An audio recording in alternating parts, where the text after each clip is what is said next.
Hi there, I'm Sphinx Akashaa, the champion of Bards, and the creator and proprietor of the Everbright Archive.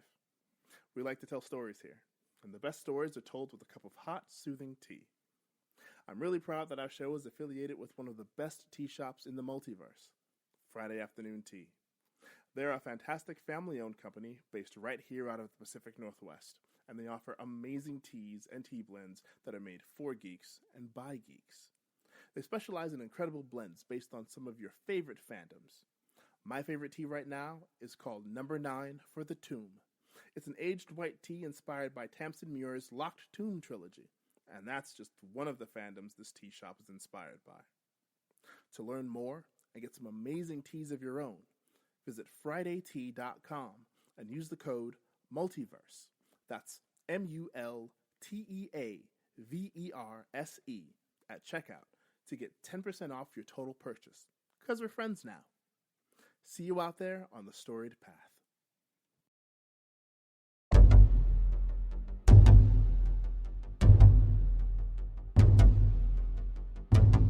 Within each of us is a storyteller, and a story waiting to be told. Universes of our own making that we breathe into life with our very being. And we tell these stories to live, to relate, to entertain, to understand, and to connect. For we are the stories that help others to understand themselves.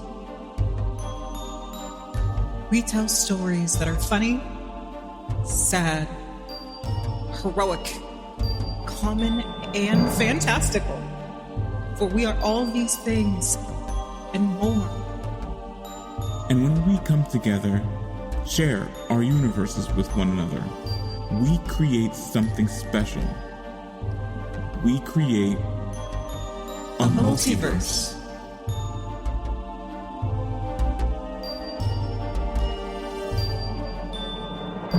Here, at the center of the multiverse, we welcome you to sit, get cozy, and listen as we traverse the storied path.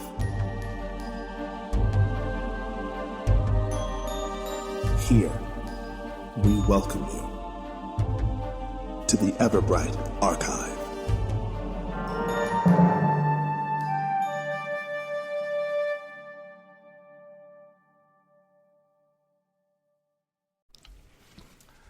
Hello, one and all, and I'd like to welcome you to this very first episode of the Everbright Archive. It is a TTRPG actual play anthology series that I am so very, very happy to host and produce here for all of you.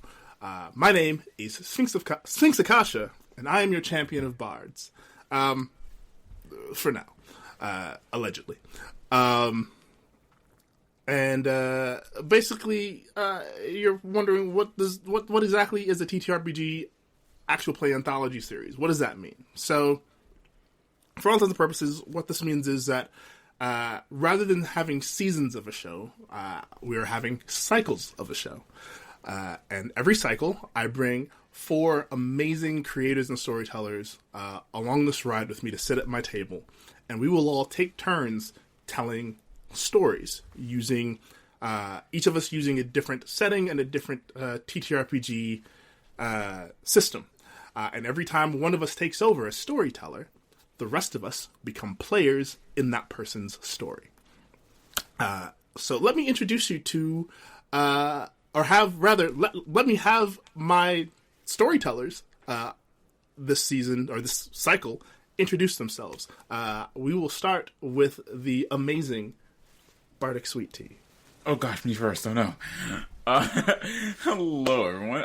My name is Sweet Tea. I am just pleased as punch to be here, honestly. I'm a D&D and TTRPG content creator on most socials. It can be found pretty much anywhere at Bardic Sweet Tea. And let's have a good time, everyone. Let's have some fun and chaos. Awesome. We will move over to the amazing Brynniursa. Hello, everybody. I am Brynniursa. I stumbled on my own name there. No, I stumbled on my own name there. But hey there, hi there, hold there. Wait, wrong series. No, Wait. No, it's fine. Stick with it. Roll with it. Oh, well, I am also a TTRPG creator. Usually short form, sometimes long form. And I'm just here to vibe. And I feel like I hear myself echoing in somebody's thing. Oh no. I don't know. I think we're all wearing headphones. You shouldn't be able to hear an echo. Well, sorry. Continue. No, you're fine. We will move forward with the amazing Selkie Cove. Hello. I'm Selkie Cove. You can find me pretty much everywhere at Selkie Cove. I do all things creepy, cute, kind of freaky. Love that. And finally, the fantastic Madness Diamond. Hiya. My name's Madness Diamond, and since we're friends now, you can call me Diamond. I'm a TTRPG actual play performer, a content creator, cosplayer, sex worker, a bunch of other things as well. If you want to find out more about me, look at my Beacons link. It has all my things there. But I'm also someone who wears many hats in the TTRPG community. You'll probably see me running around, recruiting people to be in games, and helping run channels so things can run smoothly. So if you have a TTRPG dream you'd like to make come true, or a project that needs a little bit of sparkle, come at my DMs respectfully, and I'll see what I can do. I can't work miracles, but I do try my best. Do it. Hire her. Do it. Do it. Awesome. I love this. Cool. Well, now that we know our storytellers, let's get started, shall we? Let's zoom away from our world. Our tiny blue planet spinning ever on as it revolves around its bright yellow star.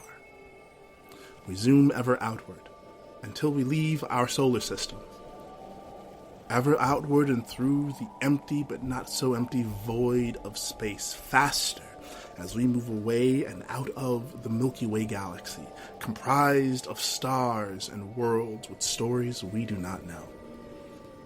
Further back, and we leave the local group, and then the Virgo supercluster, and then further out and away from the Laoghaire supercluster. Billions upon billions upon billions of stars, full of billions more worlds with more stories than the mortal mind can rightfully conceive. But we move further out, further and faster, until we arrive at last at a stunning view of what we know to be our universe. Alive and expanding and contracting and ever churning with life and death and order and entropy as time pushes ever forward. But what if we move farther away from that? What if I told you that for every choice not made, for every possibility dreamed of, a world, an entire universe, full to bursting with its own stories is birthed, connected to others by strands of the weave that is responsible for all matter and energy and magic that exists? What if I told you that this weaving, this great and ever-growing tapestry of causality and possibility that expands in all directions has a very real name and is a very real thing? Now, there are many who refer to it as the Great Tapestry.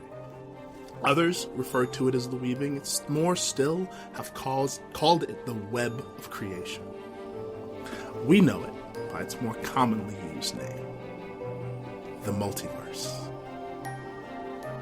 Universes containing worlds, containing beings and creatures, containing stories it would take us many times, many lifetimes to ever plausibly count. Infinite diversity and infinite combinations. It is a staggeringly beautiful thing to conceive. But from here, we zoom forward, not to any one universe, but around and past them, past the strands of the weaving that connect and bind them all. And we approach what can be argued to be the very center of the multiverse, a void space with access to all of the universes, but connected to none of them. A kind of pocket universe that keeps pace with and its space within that ever-expanding web. And within that space, a great nebula spins, its shape resembling that of a beautifully colored eye, where once upon a time a world sat within the center, housing a race of beautiful celestial beings who sought to protect the sacred tapestry of stories, songs, and inspiration. These beings were known as the Travelers. And like their world Wayfarer, they are all gone now. All save one. We zoom further in on the place where Wayfarer used to be to find what looks like a massive island floating among the slowly churning clouds of gas and stardust, surrounded by a glimmering sea that seems to fall away into nothing, only to disappear and replenish itself. At the center of this island is a massive wisteria tree, its great and mighty trunk twisting and bending towards the bright purple and orange covered sky in the way that, from afar, looks like a massive bonsai tree, as its wide canopy is covered in beautiful dropping tendrils of bright blue flowers that seem to shimmer in the starlight. Welcome to the Eye of the Wayfinder. On the island itself, surrounding this massive tree, is a large town with a seaside or coastal aesthetic whose buildings seem to draw from several different cultures, creating a beautiful patchwork of stone buildings, tiled roofs, rounded temples, tall pagodas, and winding cobblestone streets leading to beautiful rivers and gorgeously adorned bridges by which to cross them. Welcome to the town of Wanderlust, where people of every size, shape, and type walk, happily greeting one another, tending to their homes, their stalls, or their shops as they move throughout their day. We'll move further through the town, down one of the winding cobblestone streets and across one of the bridges, straddling a clean and picturesque river where it reconnects to yet another road, leading us back to the tree. More homes and buildings, of course, frame our path, but take us to an old 3-story building built into or out of the base of the tree itself. It looks like a house from a version of Earth that bore what was once called the Victorian Age. It's grand in its dark green and browns with a great staircase leading up to the second floor entrance. Alongside those stairs are sets of chairs and tables where several people sit, engaging in lively conversations, partaking of beverages and pastries or sandwiches. The entrance itself is a set of wide wooden double doors, sitting beneath an arched stained-glass window. Words are laid in there as part of the glass that read in beautifully gilded lettering, "The Everbright Archive and Teahouse." And here we enter. The tea house is bustling with activity as patrons from across the town settle in and are being waited on or engaged in conversation over tea and pastries or sandwiches. There are a few folks seated at a wraparound bar that surrounds a columned shelving unit full of herbs and teas of infinite variety. A robed figure wearing what looks like a mask made of 3 separate faces that each look to its left, right, and forward help the customers there with multiple arms of varying types poking out from underneath the starry cloak to pour tea and plate pastries. Walking the floor and keeping things stocked is a 3-foot-tall goblin man. His head is shaved along the sides, but at the top his bright magenta hair is styled in a tall, spiked mohawk.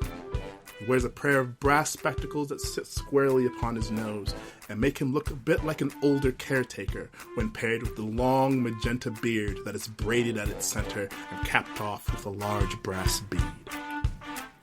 He happily greets the patrons he walks past with a wide, jolly goblin grin, straightening the apron that he wears against the white button-down shirt and black trousers.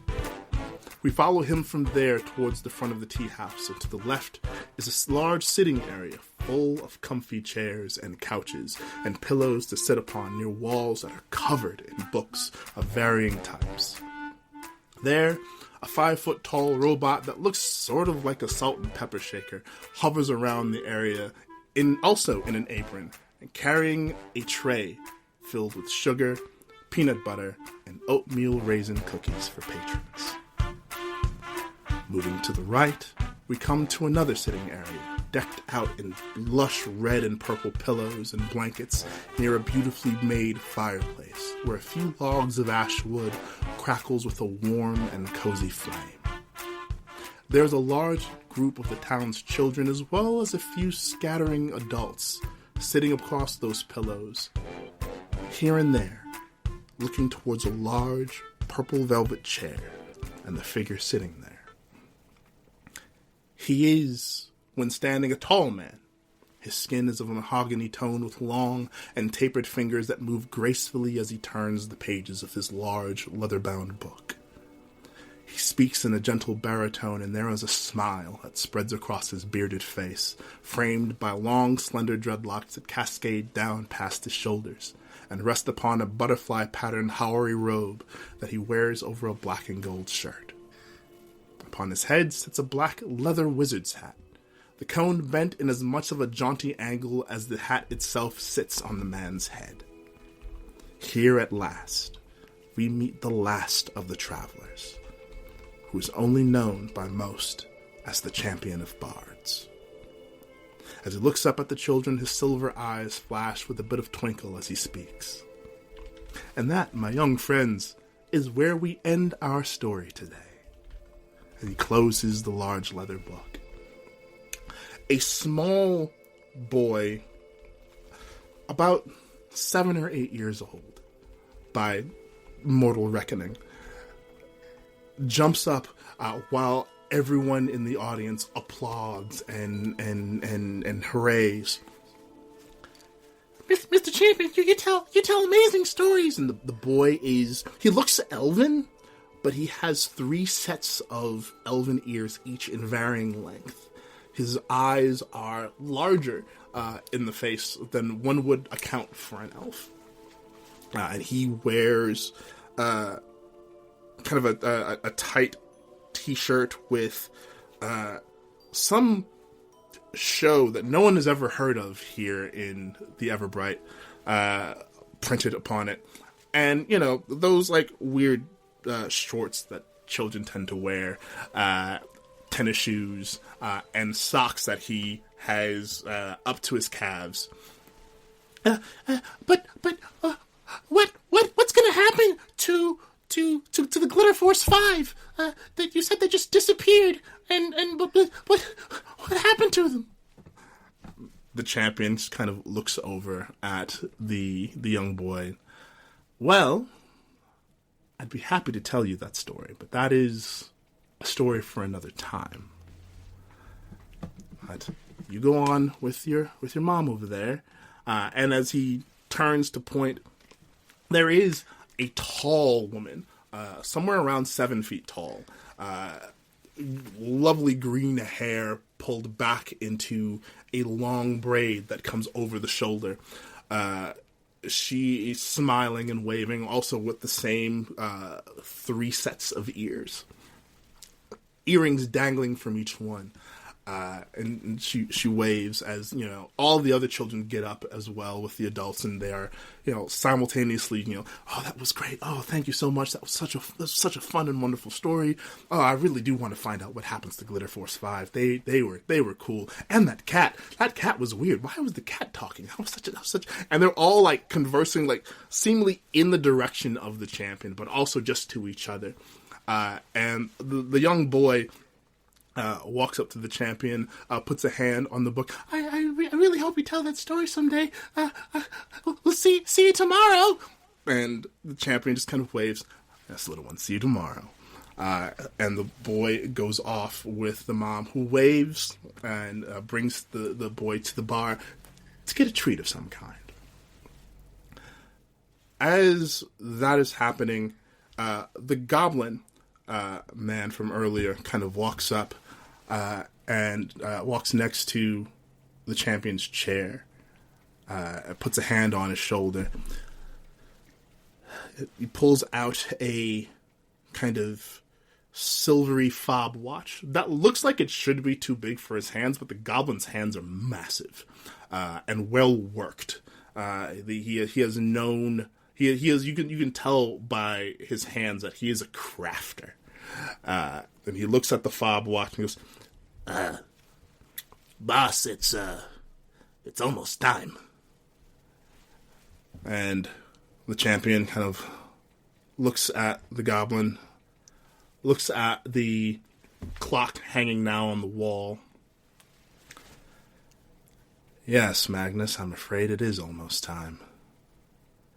And almost as if on cue, just outside of the front doors to the Everbright, a large stone door rises from the ground. It looks like it was once a beautifully ornate stained glass door, but with age and time it has become muted and overrun with moss and vines. And without blinking, the champion takes note of the sound, looks at the clock, looks at Magnus. They're early.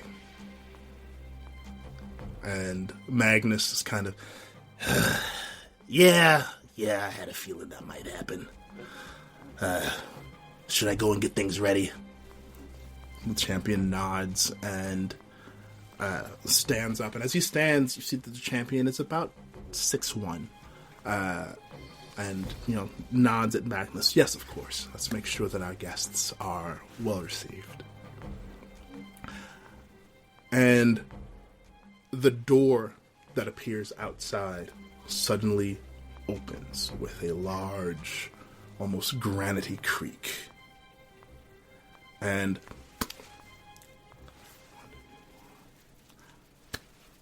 I would love... You know what? I'm going to roll the dice to see who comes out first. Because that's how we're using dice for the dice game, right?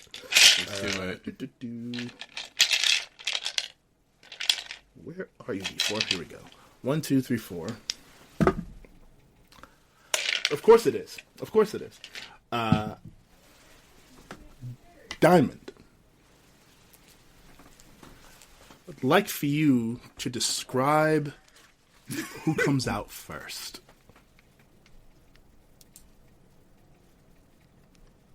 What do you mean by that, Storyteller? Describe your Bardsona for me. Oh, what? As they are the first to exit the doorway. Oh, I feel so bad for her. Okay. So this once beautiful stained glass door that is now just stone and granite, overtaken by flora and fauna and what some might call invasive species, but others might call just nature reclaiming, that looks almost forgotten. Who steps through this door is not a humanoid, but a fully revealed manticore.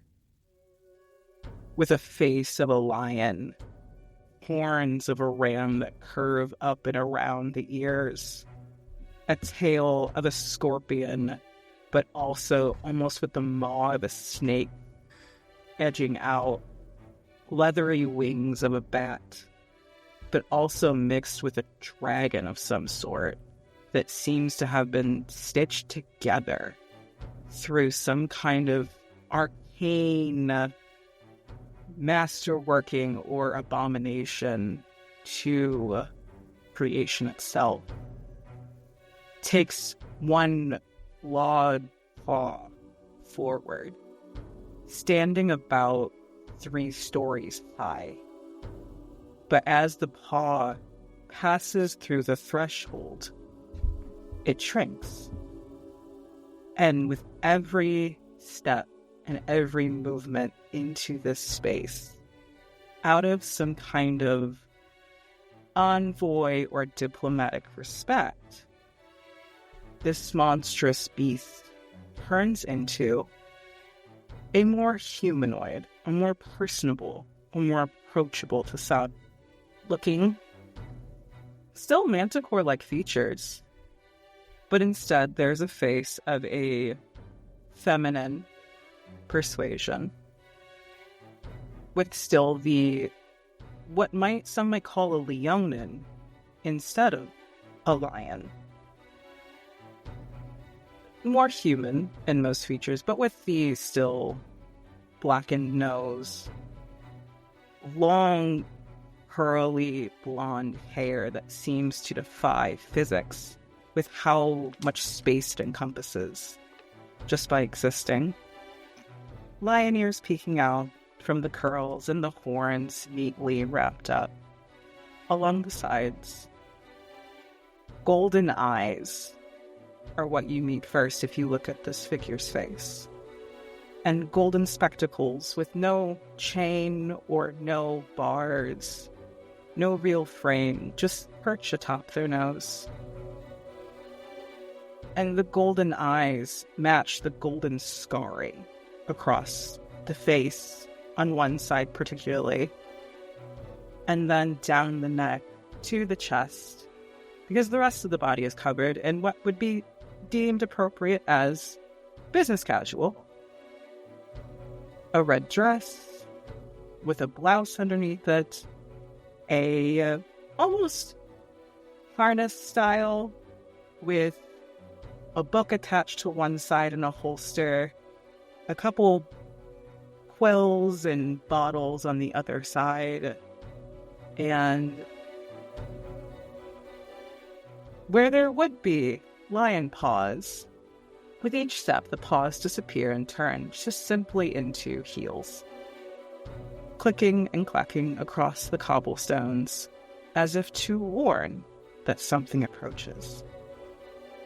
This is Gemmi Hoard, the curator of epics, but Dordan's own champion, but a champion of knowledge and secrets, who has heard tale that someone else is claiming to be a champion. And as Gemmi walks across, they are not meeting eyes with anyone except for out of politeness so that they don't accidentally step on someone or accidentally run into someone, because their eyes are focused on a blue book in their hands that seems to be a journal with a quill that is writing on its own, while the pages are flipping rapidly, and the golden eyes are looking up to make sure that no one's in the way, and then down to the pages, and then up and down, as if focus is split. And you see the gold flash away and go instead into a very soft and almost sort of comforting, I want to say maybe a chocolatey brown with little flecks of gold still there, but the eyes themselves are still cat eyes. While this person may look humanoid, they are not. This is a manticore taking the visage of something more hospitable for diplomacy reasons, as a champion should.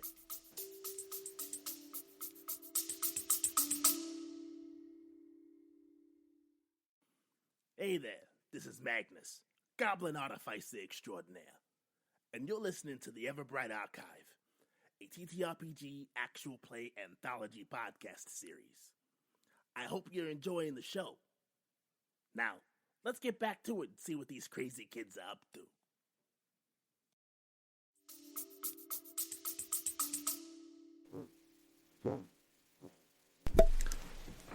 Oh my, that was wonderful. Okay, so as Gemmi Hoard walks across the cobblestones, I would like for Selkie Cove to tell us about the next Bardsona to exit the doors. The second being that walks through those doors starts off much more human-looking than Gemmi did, although not entirely so. They appear to actually be split down the center upon first glance. On one side, there are soft colors. There are light pinks, light blues. There is a dreamy style of makeup that's done with almost cloud motifs. You get a very beautiful pink and blue kind of floral sundress that seems to wave a little bit on its own. You get bangs that cover the face with a split dye of, again, that blue and pink is the motif, and there's a rabbit ear that sticks up from its head. Whereas on the other side, it's a much darker motif. You get black for most areas, with some hints of red.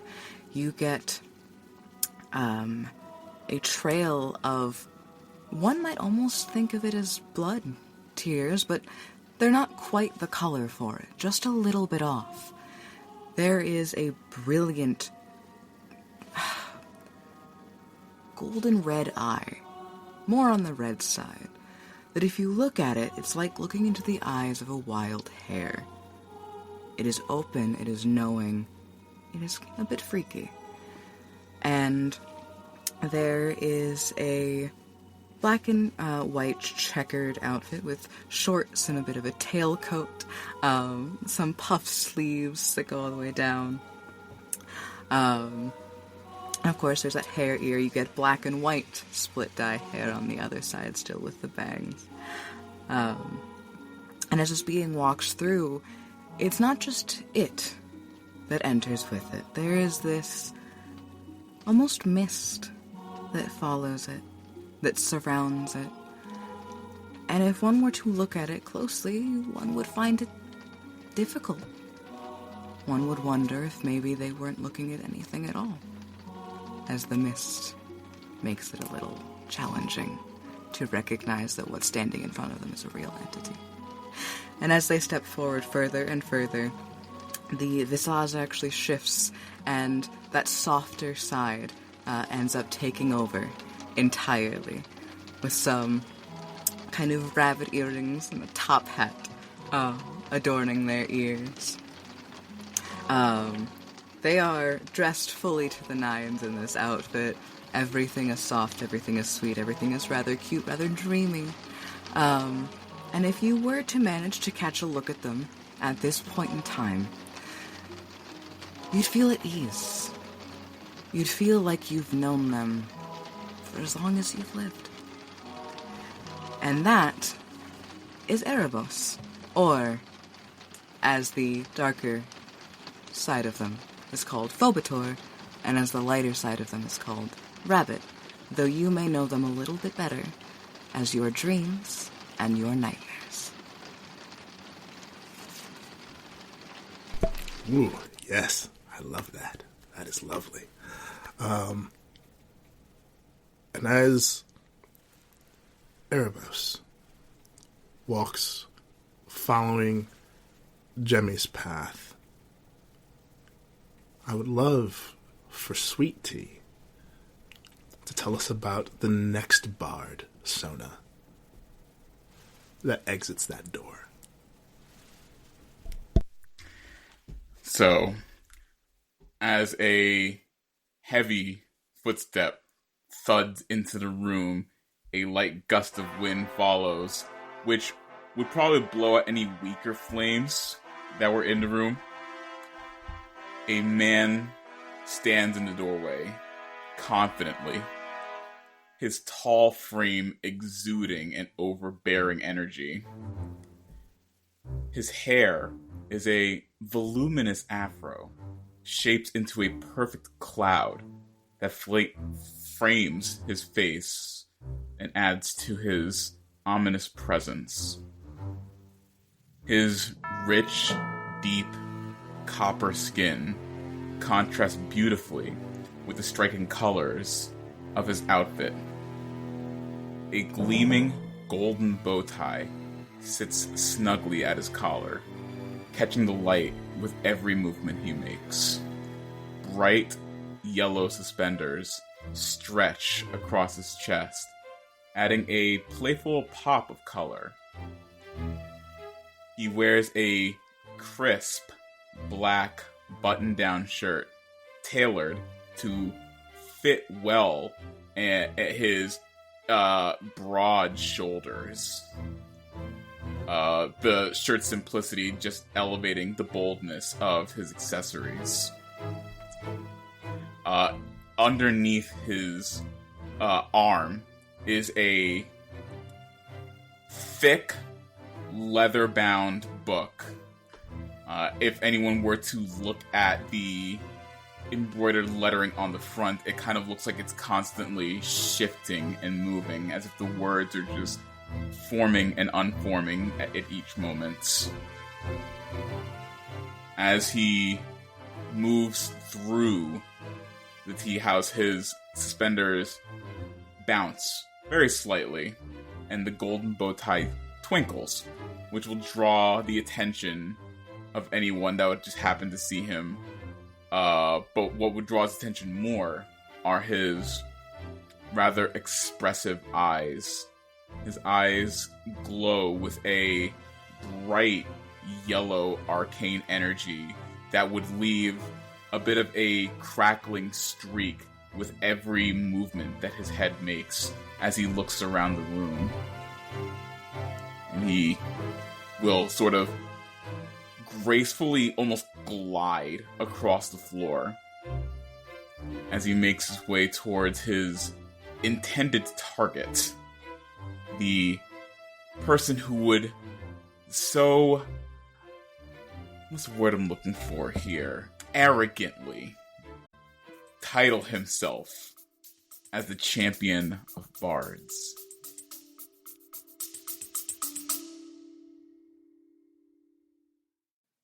Hi there, I'm Sphinx Akashaa, your champion of bards, and you're listening to the Everbright Archive, a TTRPG actual play podcast anthology series. I really hope you're enjoying the show. Why don't we get back to it?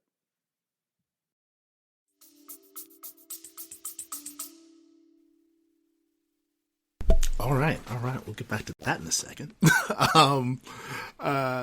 And then, last but certainly not least, Brynniursa, would you please tell us about the figure who's the last to walk out of that door? It's rather loud.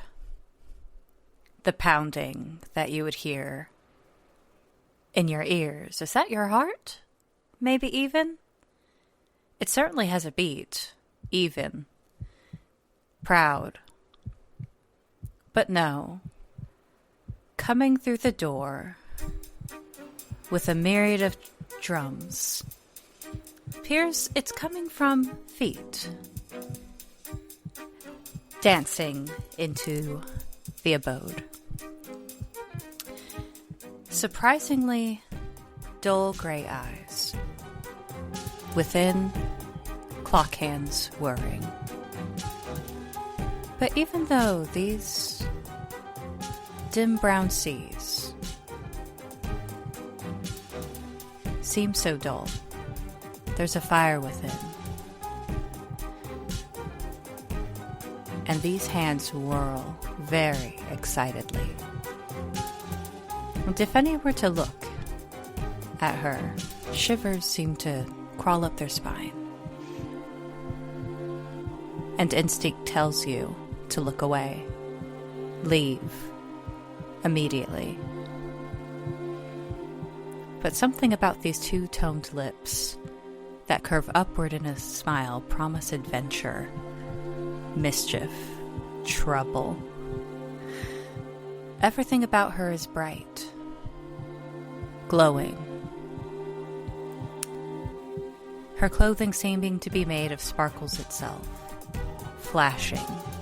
Hair like an umber ocean, weaves of twilight teasing through the wild strands. And pair of rather boisterous sunglasses sitting upon her head, a cacophony of colors and lights. But if you look at her, the world seems to spin, and something about the edges never seem to let her come into focus. But the sounds of drums and bells, she makes herself known. And as her fingers playfully touch the books that she passes, a few of them seem to quiver and shake until they buy themselves loose of this bookshelf and flutter about the space, flying. And she just simply sashays in the room, flicking her hair as she goes. She doesn't need an introduction, after all. I love that. As you all enter, you are... the door is opened already for you by Magnus, the goblin you've met when issuing invitations to you in whatever way he traveled to you for today. And he bows. Welcome, honored guests, to the Everbright Archive and Teahouse. He awaits. And will gesture to the area of the fireplace where the champion is standing. And as he watches you enter, he will, very, gracefully, but also happily, move towards all of you. You are here. And you will go to Gemmi, hand on his heart. Gemmi Hoard. And bow. You honor me, dear old friend. I'm sorry, but I don't think I know you. You knew this face when it claimed another name. Millennia ago for me, centuries for you, I think. You knew me back when I was Badru Kamar. As soon as that name is spoken, the journal in Gemmi's hand starts fluttering again, pages turning, the quill stabbing back into its holster in one of the sides of Gemmi's armaments, almost. And it lands on a 2-page spread of sketches, memories, made real. And Gemmi's mind, because Gemmi has lived a very long time and was not meant to. So Gemmi's memory is not what it used to be. And this is the only way Gemmi remembers. But looking at the pages again, information is gone from it. There are gaps in the sketches. There are gaps in words. And it flutters again, flipping to another page, which is entirely blank. And clawed hands snap the book shut. And the gold returns to the eyes. And there's a smile. A fanged smile. Canine, sharp, and present. Friendly is something you could call this. But also a warning of if lies are spoken and secrets are kept, knowledge will find out. And that is Gemmi's specialty.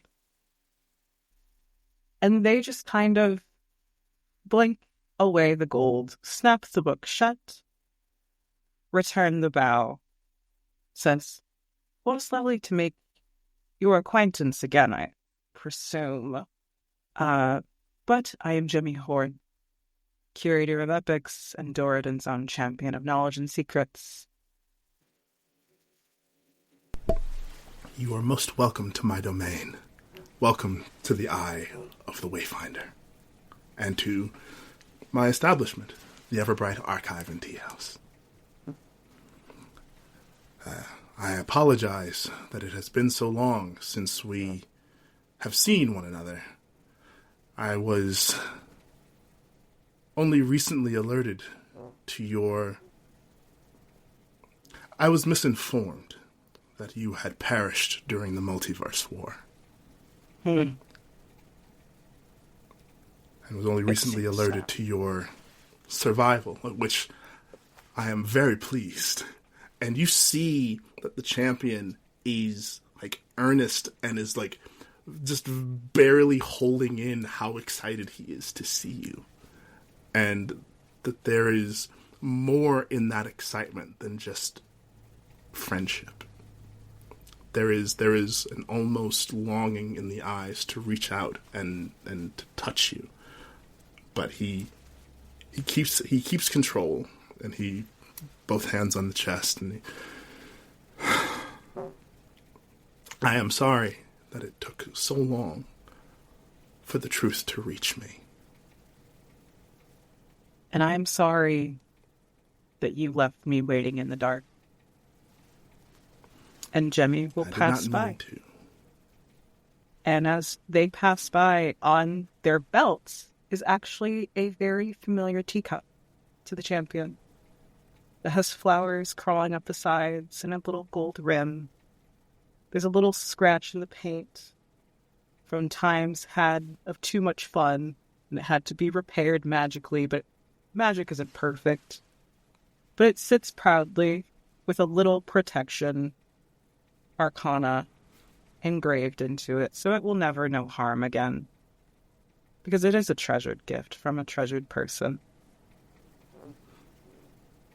And as Gemmi passes, the wings are gone, the tail is gone. There's just this mostly humanoid figure now standing in heels at about 5'10"-ish. But there's The champion will nod as Gemmi passes. Take a deep breath and look to Erebos. It has been too long, dear friend. I am happy to see that you too survive. As Erebos walks up, currently in the visage that most would know as Rabbit, they give a bit of a laugh, and their walking is less of walking and more of floating with extra effort.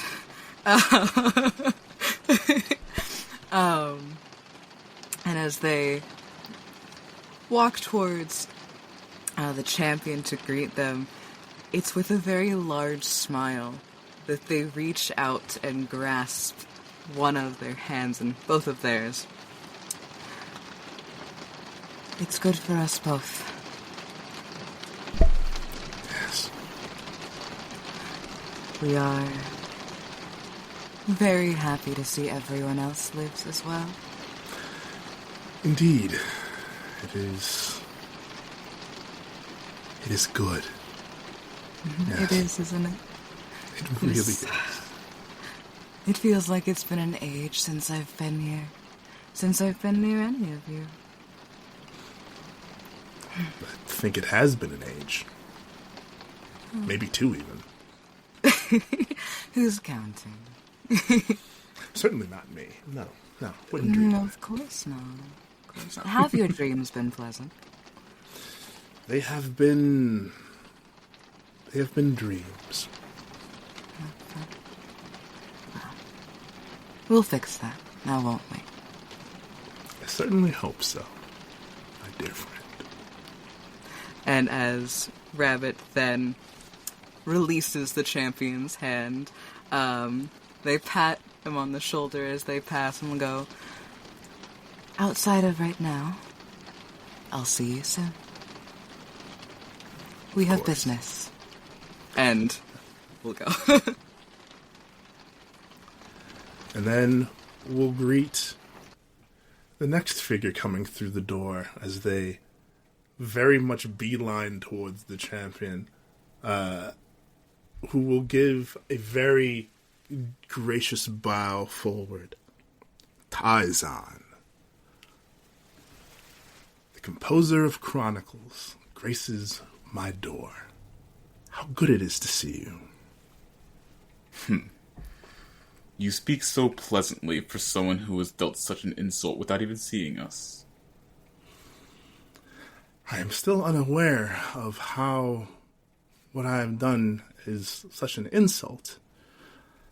But I have been here the last 1,000 and some years. It has been my tending to this place and my domain, and I am not always aware of everything that happens within the multiverse. So if I have slighted you, or any of you, in some way, or in any way, it was certainly not my intent to do so. To be unaware of the goings-ons of the multiverse. I almost envy you. And a small whisper comes from the book underneath his arms. I've seen this play out many times now. Many of which end well for you. Many more which don't. I wonder what timeline we're currently in. Only one way to find out. Tyzon, it would be my honor to find out with you. Yes, well, if you're going to continue to speak so sweetly, at least put it in my beverage. Of course. And as Tyzon moves forward, and Odile walks through the door. Odile! At last. Welcome. Welcome? Oh, look at this big man and his welcome! That's what you gotta say to me? You think you're better than me? I never ascertained that I was ever better than you. I am just simply me. Oh, you're just simply you, and simply you's better? No. You just go around saying you're the champion of the Bards? You and your... You know what? You know what? You know what? Maybe I'm not speaking in your fancy, flowy language that you travelers like to use. How about this? Ahem, ahem. Thou art a witless jackanape, heedless of the ruin thou sowest, blind to the wreckage thou leavest in thy wake, a blundering brute, too dull to listen to discern the folly of his own deeds. Does that talk more your language to you? It is certainly a bard whose language you speak in. You know, I recall my grandfather once telling me that you lacerated him verbally in similar fashion once upon a time. He found it quite endearing, in fact. She stops at that. And she looks at you. And it feels like she's looking through you. At everything you are, were, and are going to be.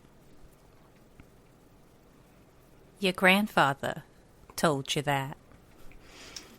That he did. Long may he rest. That jerk. He could be what he wanted to be, yes. Well, that doesn't stop you. You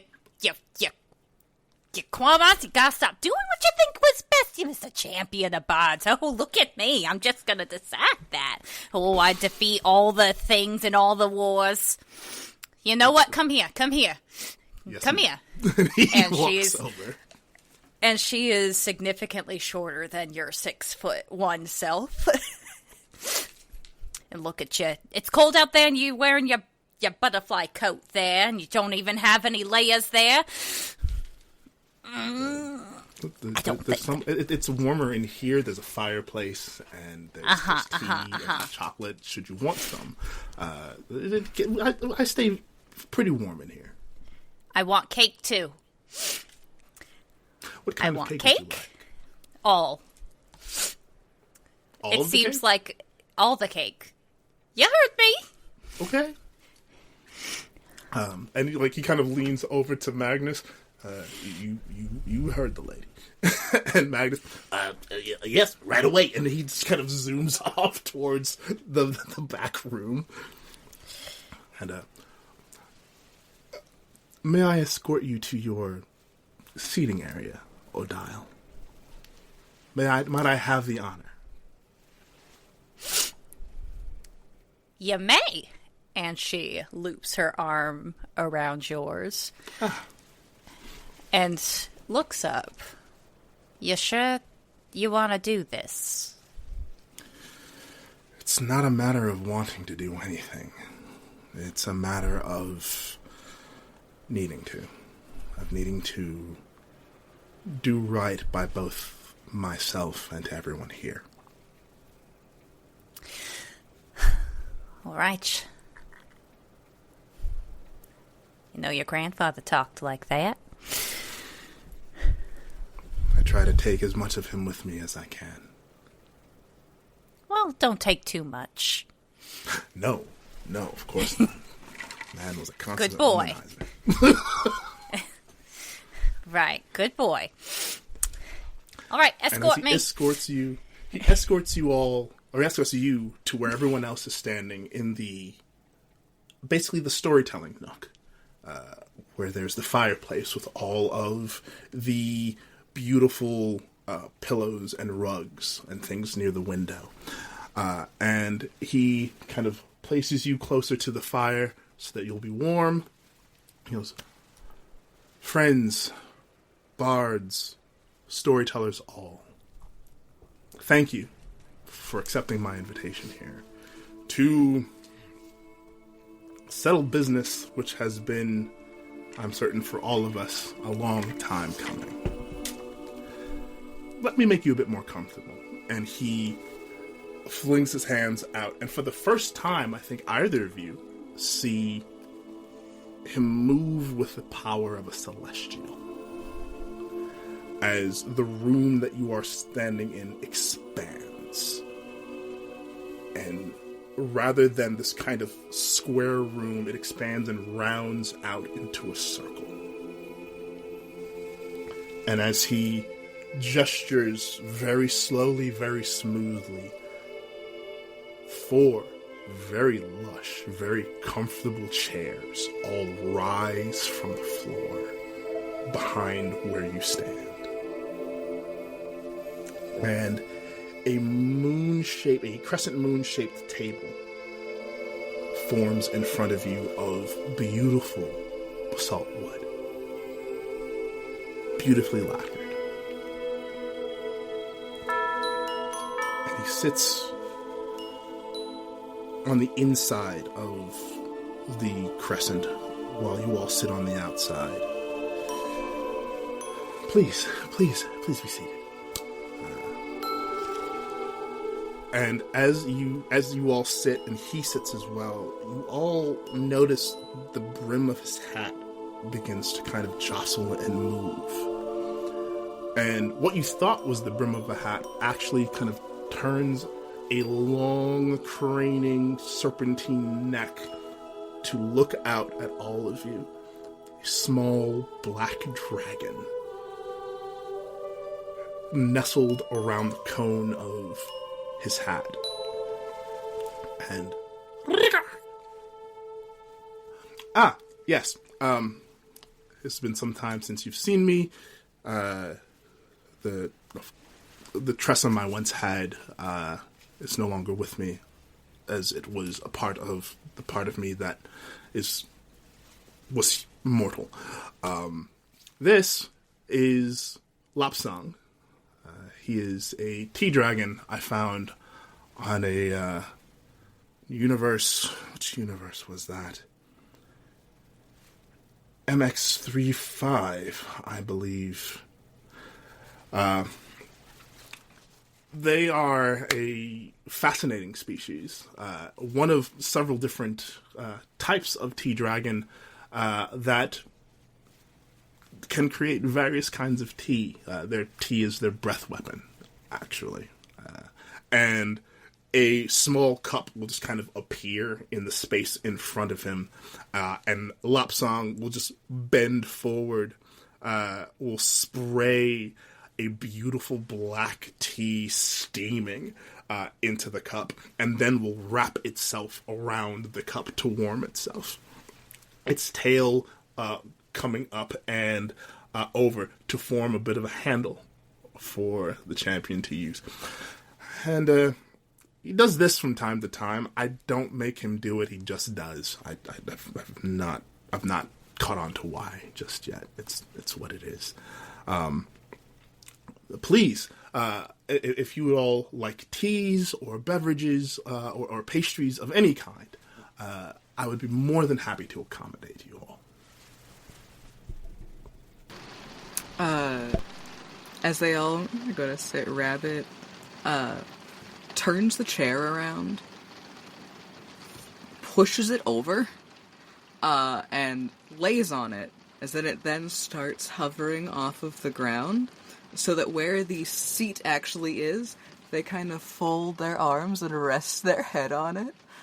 And at the mention of a beverage, they wistfully sigh and go, a good lavender tea right now sounds wonderful. And almost immediately, a small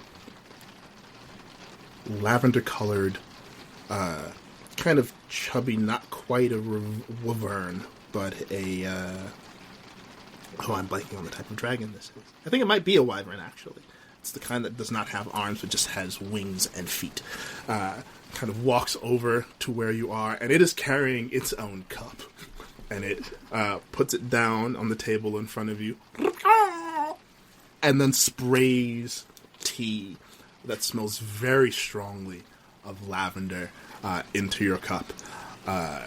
And will bow at you with wings spread, and then will turn and bow to the champion, and he... Thank you, Lati. That will be all. Rabbit picks up a teacup and smiles over towards the champion and goes, sometimes I think you do more wonders than I do, and takes a sip. I've not been this way very long. In comparison to you, of course, I'm certain I still have much to learn. Tyzon will take a seat and fold his right leg over his left. Says, what I could go for right now is a nice cup of cocoa. You know, I've given up many of my earthly desires, but chocolate, that is one vice that I will never escape. Cocoa it is. And the champion will wave at something behind you, and you will hear this whirring. The salt and pepper shaker robot will kind of float towards you. Did I hear Coco? Will open up its compartment, and a tray will slowly scoot out with a steaming mug of hot chocolate, of hot cocoa. Would you like marshmallows, dear guest? I would love some marshmallows, thank you. And a clawed hand will then fold out from the robot over the cup and begin depositing very large, fluffy marshmallows until you tell it to stop. I'll wait about 2 or 3 seconds and be like, that's good, thank you. You are most welcome.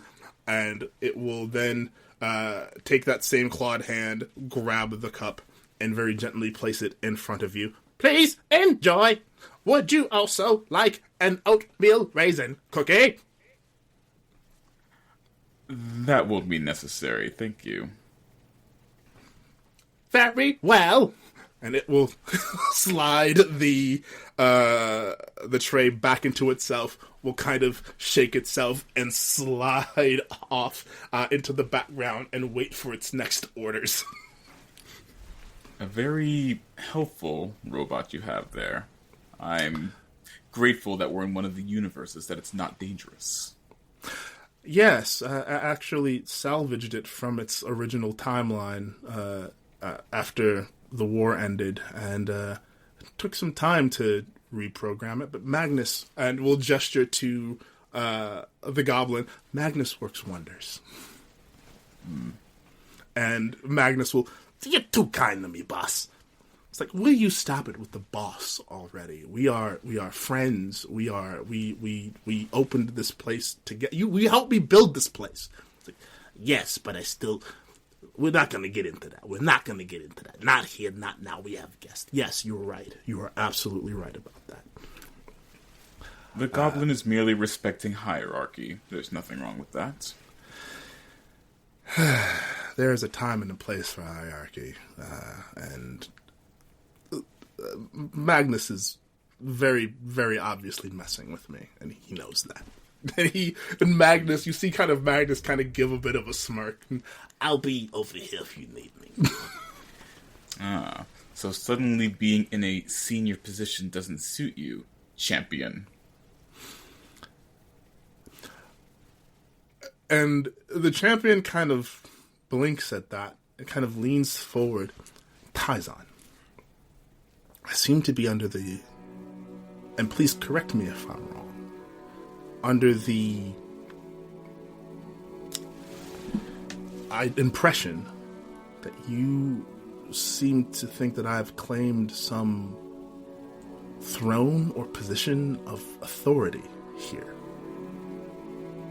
Well done. I will not be able to correct you. Allow me to correct this assertion. I am a caretaker more than anything.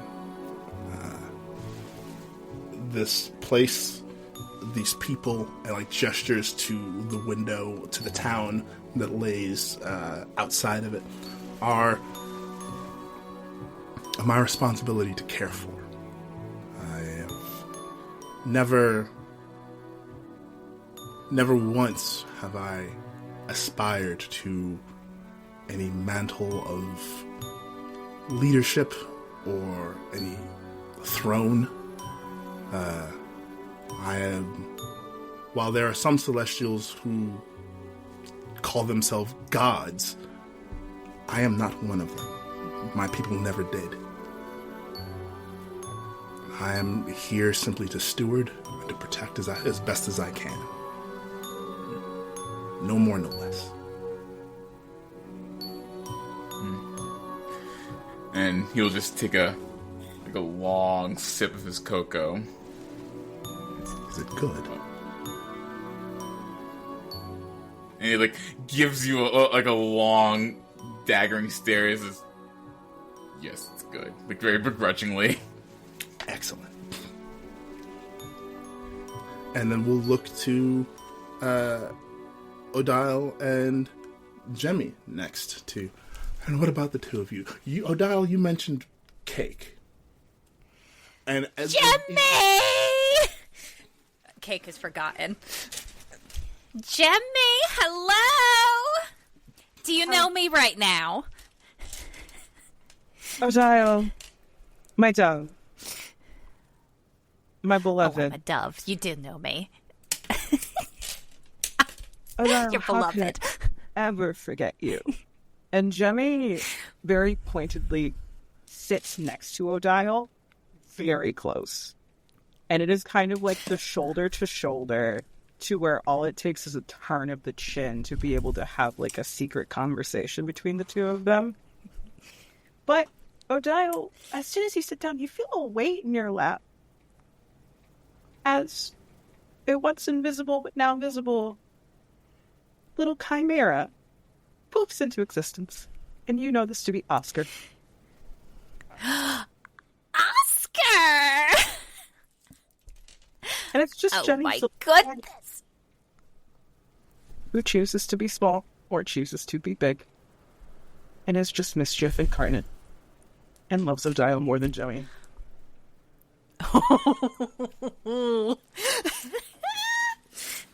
Oh my goodness. Oh my goodness. Oh my goodness. And Odile's just going through. It's just like doting on Gemmi and doting on Oscar, just making sure that y'all know how iconic you are. It's the exact same thing. It's showing you sketches that Gemmi had done whenever you visited Dordan for tea time. In the journal, it's going through and seeing what you might remember and what you haven't done yet, and making little notes in places. And it's still all that very closeness. And it's the arm around your shoulder to pull you in close for a hug, but also to try to ground you into this moment. And it's the knowledge that when Gemmi looks at you, Gemmi slow blinks like a cat. And it's the trust implicitly. And in turn, Odile's ever-spinning clock hands attempt to slow. Attempt to allow itself to be grounded. And she gives a smile. I'm gonna fix what this idiot did, don't you worry. Did I break something? Never you mind. What do you want to drink? And Gemmi pulls out the teacup from the side of their belt, but they wait for Odile to order first. Oh, let's see. How strong are your cups, Badru? How strong do you need? Well, firstly, let me respectfully correct you. I am no longer Badru. Oh, I'm sorry. You're right. It gets... And she blinks a lot. Tell me who you are one more time right now. Well, my true name is secret. But, I am currently known as the champion of Bards. Something else I can ground myself to. Something else stronger, because right now it's in flux. It's in competition. Very well. As you all are who Badru trusted most when I was last Badru, I feel that I can trust you with my true name. I am Griot. She blinks. And she sees you. As you are right now, instead of who you were and all that can be. And the clocks in her eyes slow even further. And she leans stronger into Gemmi, as though trying very hard to get herself to stay in this moment.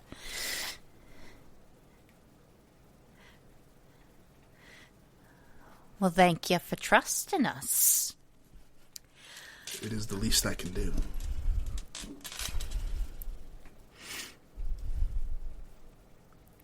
Now, Very you mentioned, generous. you asked how strong my cups were. How strong do you need them? Oh, well, let's see. And she goes for, are there any cups lying around? There can be, yeah. She grabs one, and you watch as time claims it. And in a moment, it is dust. Stronger than that? Certainly, yes. And the champion Griot reaches into the air and twists his hand.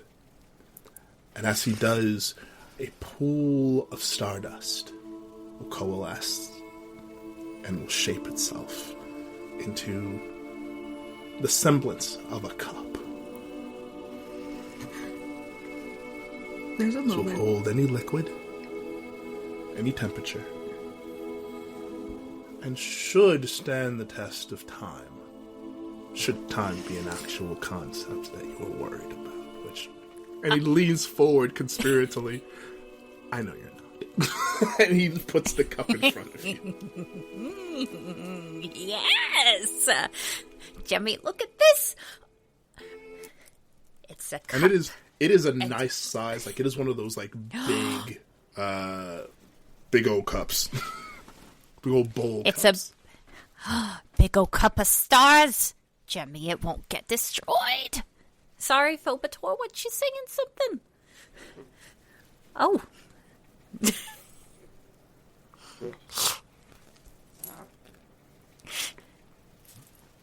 And then Magnus, almost on cue, walks over, like hobbles over, carrying plate after plate, like lined up across his arms of cakes that he puts down on a table that suddenly appears next to you. And he's just lining the table with various types of cakes, layer cakes, cheese cakes, ice cream cakes. Every cake they serve is now being placed down on this table next to you. Your cakes, mistress. Oh, thank you. You may have some, Gemmi. You cannot, and she points to Tyzon. You didn't take me to the apple orchard.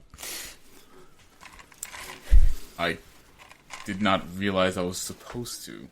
Oh, Well, that's on you. That's your problem. that is, in fact, your problem for not... We have regularly scheduled dates to the apple orchard for that reason. Time is difficult for me. I'm sure you understand. Not when it's someone who is important to you. And at that, Gemmi's wings come back, and they bring Odile closer, as if to wrap around her.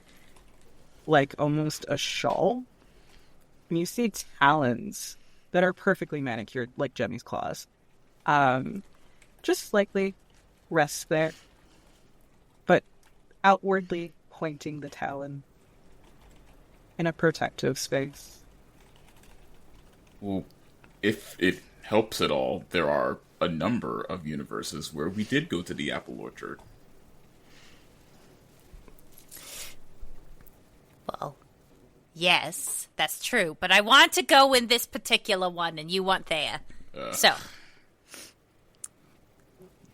That's fine. Are any of the cakes that were dropped off chocolate? Oh, yes. Yes. So, yes. so Tyzon's like, that's fine. You only have some ice cream cake, and so that one chocolate. Why, yes, it is. And you know what? You can have one if. And Odile settles in. You eat a oatmeal raisin cookie first. How dare you? Oh, I dare. I dare, sweetheart. At the mention of oatmeal raisin cookie, the little robot starts to hobble forward. Oatmeal raisin! Oatmeal raisin! Oatmeal raisin! There's this moment where Rabbit looks over to Tyzon with this constant, like, sleepy grin, but, like, this mischief in their eye, and they go, I can help if you want. Help how? Can I have an oatmeal raisin cookie, please? Oatmeal raisin! And the little robot just kind of glides over, like, shaking happily. The tray now emerging again from its body with a plate of oatmeal raisin cookies. You may have as many as you like. Rabbit will reach out and we'll take 2 from the tray. Okay. Thank you. You are welcome. Please enjoy. And we'll hobble off. And as they hold them, the mist that's around them kind of envelops the cookies as well. And they hand one over to Tyzon. If you don't want to taste it in your dreams, you don't have to. He will accept the cookie. Thank you. I apologize. Which of the three am I speaking to right now? Oh, currently it's Rabbit. It's a pleasure. Thank you, Rabbit.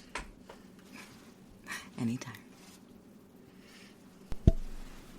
You're an interesting one. You don't exactly pop up in my book the same way as others. Well, that's because I'm real but not real, silly. Yes, I'm noticing this. I'm all in your head. Hopefully one day I'll get a better grasp on what exactly it is that you are. Can dream about it. Dreams come difficultly to me. We'll work I don't think that's a word. Difficultly.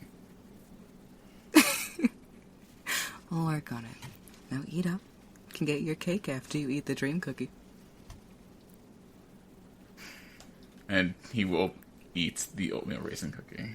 And as it was made into a dream state by contact with Rabbit. If you dream you don't taste it, you need not taste it.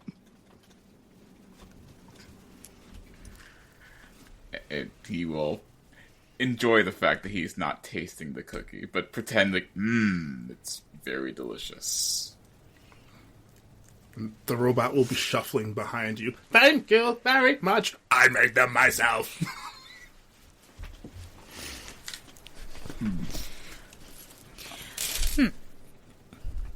Now then, My mischief. My mischief. But you know what? That was a cute example of the power of friendship, so you know that's something we should cherish in this day and age. Just looks at Gemmi adoringly. My dove. You may have... Oh, dove. My dove, I've always cherished every moment I've spent with you. I have several chapters dedicated just to you, and then it's the shoulder bump. Several. How come I'm not dedicated in several chapters of your life, Tyzon? You have the exact same amount of book space as anyone else of your pet. What's the word? Importance. As anyone else? Of your Take your cake. No, of your importance. Meaning, like, you have more than most people. And she looks somewhat appeased and allows you to take a cake. Maybe two. Grio will lean forward. It would please you to know, Odile, that my grandfather dedicated several volumes to you that are still stored in the Grand Library of the Travelers. And she stills again.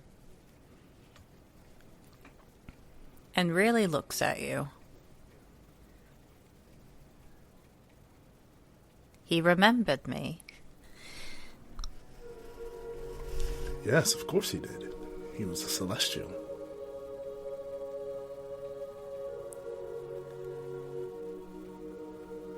That doesn't usually mean anything. You made such an impact in both of our lives that it warranted mentioning.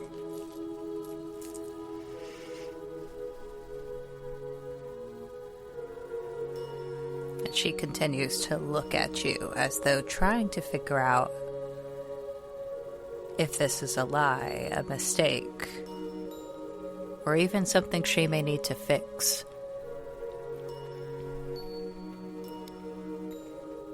Several volumes, you say? Indeed. It is very fortunate that I was able to save a good deal of the Grand Library and bring it here. It is safe. Quamars. Always doing things unexpected. Fighting the universe, you are. All of them. Well, audacious. We love it. Doing our best to safeguard it as best as we can, at least. Those of us who are left, which is quite honestly just me. Is it... Well, as far as the Kamars are concerned. Oh, okay. You may also have a cake. You do realize that this is my place. This is is it? domain. Yes. But these are my cakes now. You gave them to me. Well, yes, I did give those cakes to you. Yes, that is very And true. I'm saying you can have one. Oh, well, thank you. And he will take a peanut butter cheesecake from the pile and we'll put it down in front of him. And then we'll look over to Gemmi. And what about you, dear Gemmi? What would you have to drink? You claim to have known me in the past. We adventured together before the war. And then fought together during it. In different ways, Indeed. didn't we? I sent Then you prove away you know hoping me. to protect you. And give me my favorite. What we drank the night where I traded you a dance for a secret. I'll give you a hint. Flowers were always present. Ooh. Is this something you would have told me before? This is out of character. This is me giving you narrative choice of what do you believe was Vajru and Bibi or Gemmi's favorite thing to drink together whenever they were trading secrets for dances during their travels. Just something floral. He will stroke his beard. One moment. And he will get up and go to the bar himself. And there will be a bit of a clattering of sound. A rustling. A humming, even. Very melodic. And when he returns, he will bring with him a very familiar-looking jade green teapot. Now steaming. And will reach for your cup. May I? Oh, and will pour a very lovely caramel-colored liquid into your cup that smells of spices and of oranges and of flowers. I will admit, I have not made this blend in almost a millennium, but I think I still remember it. And as he your pours you a jasmine and orange pekoe chai. I love it so much. As the champion is bending over to pour it, with a sort of sleight of hand and a little bit of old magic that resembles a name that Gemmi no longer uses, a gladiolus flower appears at the brim of your hat. Because a gladiolus flower that is orange and yellow and a little bit pink is nicknamed to be a baby flower. And then just settles down, and there's just this kind of look of reminiscing in the five senses being used while having Odile so close. And then seeing the teacup that Gemmi reserves only for using by themselves and never in company, now filled in the space of company of other bards, which has not been done in eons now. And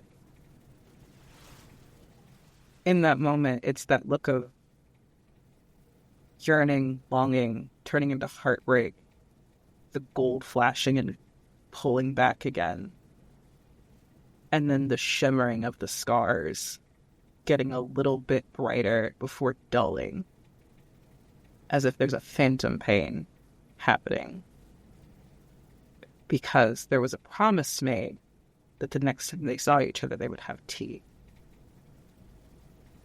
And Gemmi's sketchbook or journal starts moving on its own and flipping to a page with your handwriting whenever you were still Badru. And then closing again and slamming shut. And the clawed hand just sets on top of it in a whisper of, "Not now."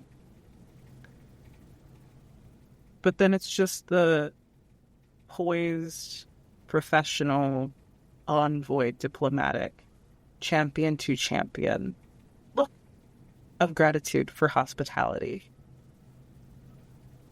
And then for a moment, there's that slow blink. And that a true smile, where it's still a little bit too sharp and too fangy, but it's not as quirked with the awfulness of mistrust. Instead, it's curiosity almost. And then it's a look of playful fire. And it calms again as Gemmi just picks it up and settles into being at Odile's side and tipping their head very carefully against Odile's, making sure horns don't interfere with anything.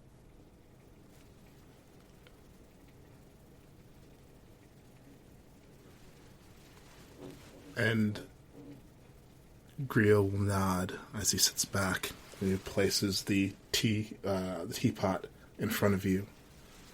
I hope that it is as good as you remember it. It will be. But it is nice to see Magnus. Yeah. He was overjoyed when we learned that you lived. Yes. As was I. Yes. As am I. Yes. I wish I could share that joy maybe one day. But we now have our refreshments. Yes.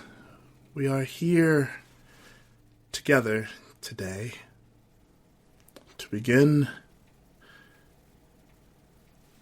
for lack of a better term, a battle of the bards. And what better way for bards to do battle than via the medium of storytelling?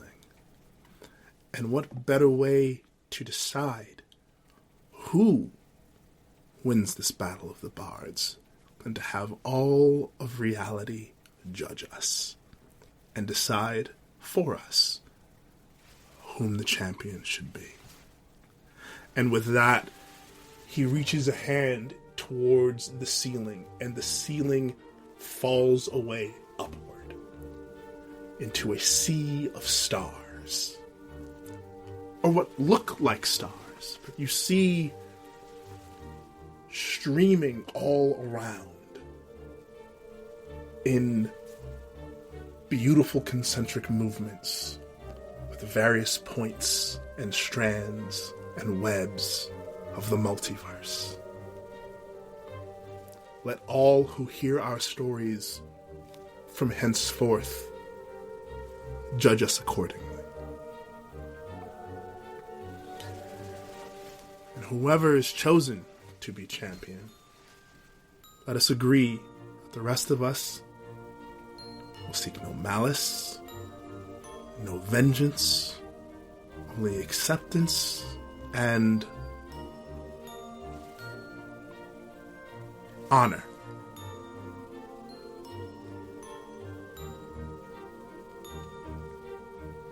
Now, as the challenged, would you permit me to begin with the first tale?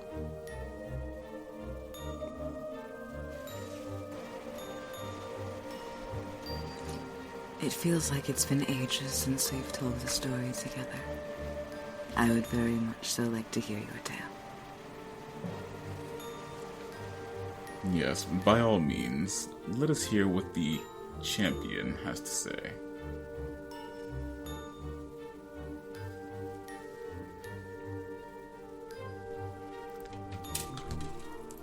The champion will look to Gemmi and to Odile. What say you?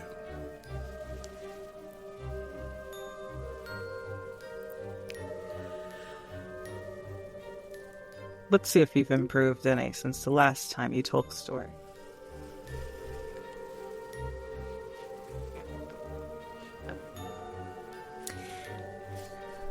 Right, let's go, big man.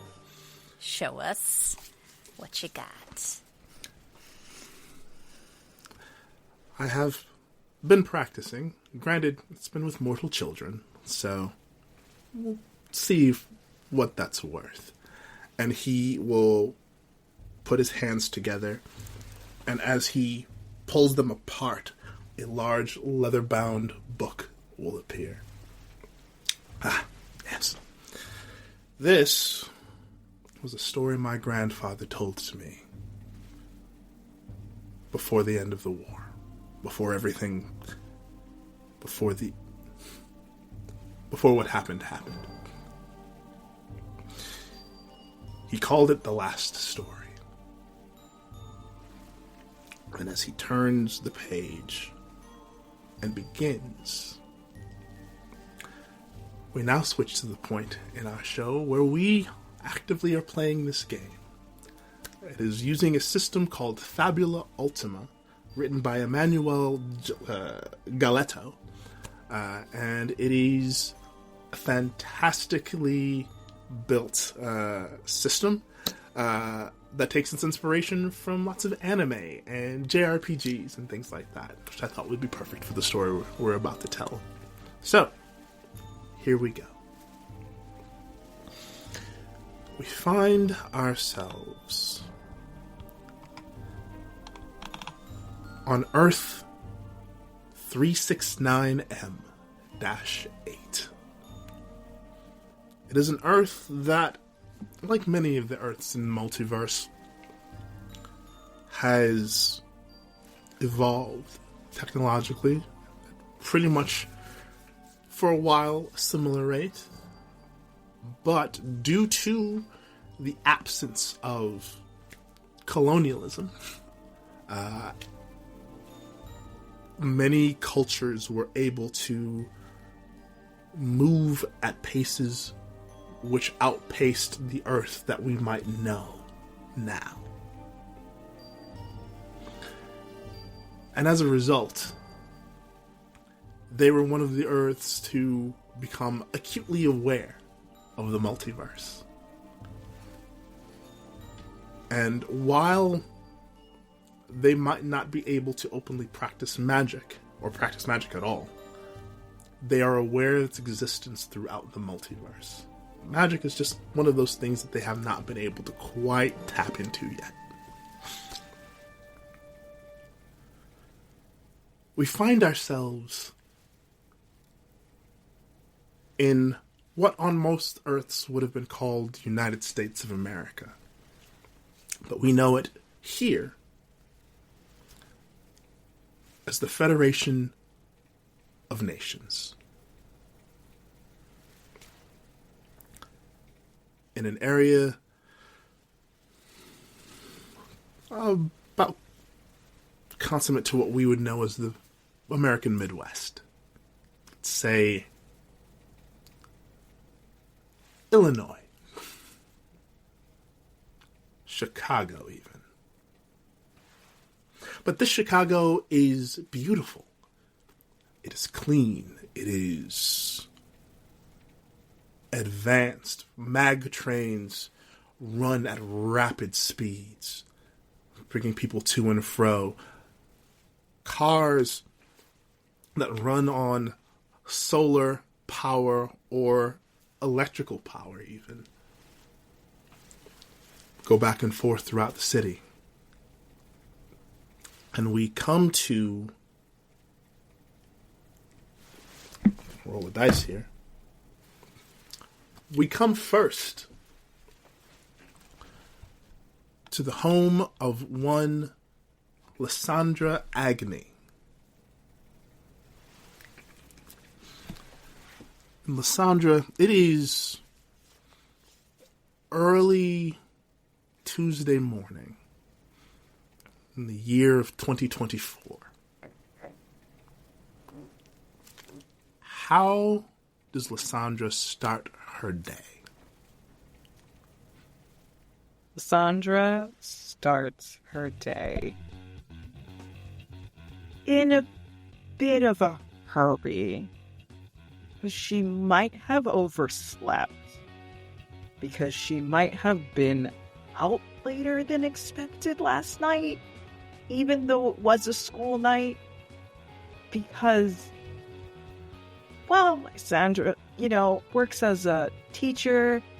They're not really used to working as a teacher full-time. It was kind of a part-time gig that became a full-time gig. But they have other gigs they do as a fire spinner in the middle of nowhere, about 3 hours away, that they got very well paid for that gig.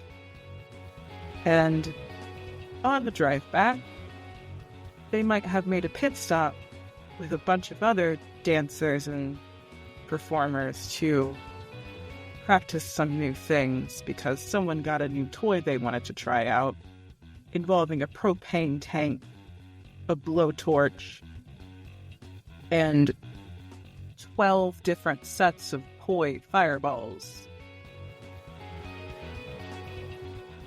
That it didn't end in a forest fire, thankfully, because there was no forest, it was just a field. Probably scared a cow, but Lysandra was having a bit too much fun doing that.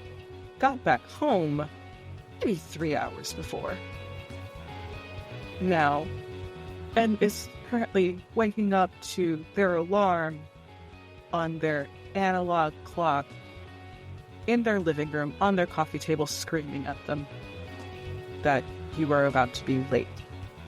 Get up now. So you see this very feminine figure, but mousy brown hair, big crooked glasses that look like they've been broken a couple too many times, held together by miscellaneous super glue, duct tape, gorilla glue, E6000 kind of things, trying to make these things last, because it's not that they're expensive, it's just that they really like this pair. And they're shoving papers into a bag because there was supposed to be pop quizzes graded, and you know what, maybe they'll just, get extra credit instead. If you turned one in, you get extra credit. And then realizing, oh, I did that last week. And this continues of papers being shoved into the bags, grabbing the wrong bag at first of the fire spinning supplies and not the how to not burn down my home ec classroom supplies, being their own fire extinguisher that is emblazoned with their name. They grab the pot of coffee that was on the counter yesterday that is half filled still, bringing weary pain to people who enjoy good coffee, because Lysandra does not care, it is caffeine. And they just take the coffee pot with them into the car. They buckle the coffee pot and their school bag into the passenger seat. They pull out granola bars from their glove compartment, and you get the idea that this is a very normal day. Start of a school day. This is just another Tuesday for poor Lysandra Agni. And the music in the background is all rhythmic, electronic, folksy, the little bit of new age, but also old school. It's like if someone mixed blues with heavy metal and then ran it through a synthesizer. And it's just some weird music that was found. And to be used in another set.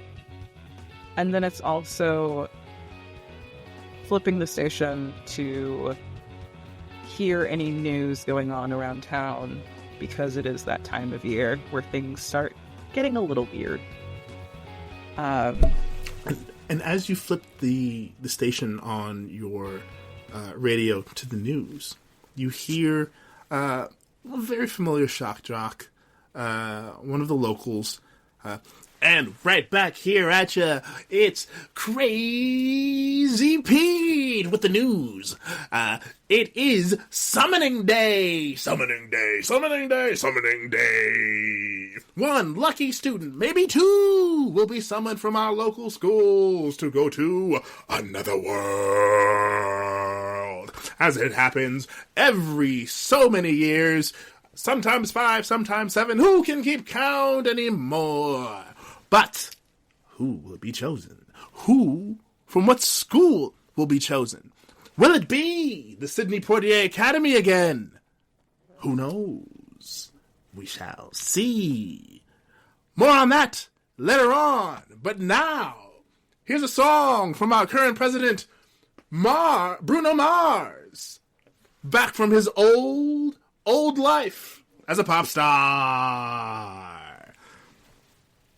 And he starts playing 24 Karat Magic. You know what? They jam to it. They're singing to it. They are going full ham. This is a classic. This is the president's song. You know, it was probably the campaign trail song for a little while before they changed it to spice things up. Like, and then it admits it's like, yes, continue. Absolutely. You have memories of, like, any time he came on the stage, very, very, like, campaign, like, 24 Karat Magic was absolutely playing in the background. But then it's the realization, whenever the chorus hits again, of, like, wait. And Lysandra starts talking to herself out loud in the car. Wait, is it Summoning Day? That wasn't supposed to be for another year. I was supposed to be out of here by then. Oh, it will be fine. It'll be fine. It will be fine. And is turning into the school parking lot and turns off the radio station because they have probably gotten yelled at before for playing the music too loud, pulling into the school parking lot, and it not being appropriate for the children. It's very, very, very likely. And speaking of having been yelled at before, we move over to Malachi Davis. How are you starting your Tuesday? So, Malachi has been up for hours already. He woke up early, had a nice light breakfast of toast, some egg whites, some turkey sausage. He spends his morning listening to dramatic readings from his favorite actors and actresses on the stage. He absolutely has at least 2 cats that he feeds immediately. He's looking at the calendar and says, "Oh, today is Summoning Day. Oh my goodness, I can't wait to see who it's taken today. Oh, maybe I should bring something special to class. Perhaps." And he's like looking through his folder and he says, yes, a monologue. Okay, it's gonna listen today, and I think that's all I need for right now. Everything else is at my desk, and he's going to grab his favorite scarf that he will dramatically throw around his neck, put on a Kangol hat, wide rim glasses that are absolutely they're fake, not prescription glasses, just accessories for the vibes, and he will look over at his cats and says, "Okay, Hugh, Neil, you be good today, and I'll be back in the evening." And your cats will, like, immediately, like, look towards you as you say their names, and when you tell them to be good, they'll just...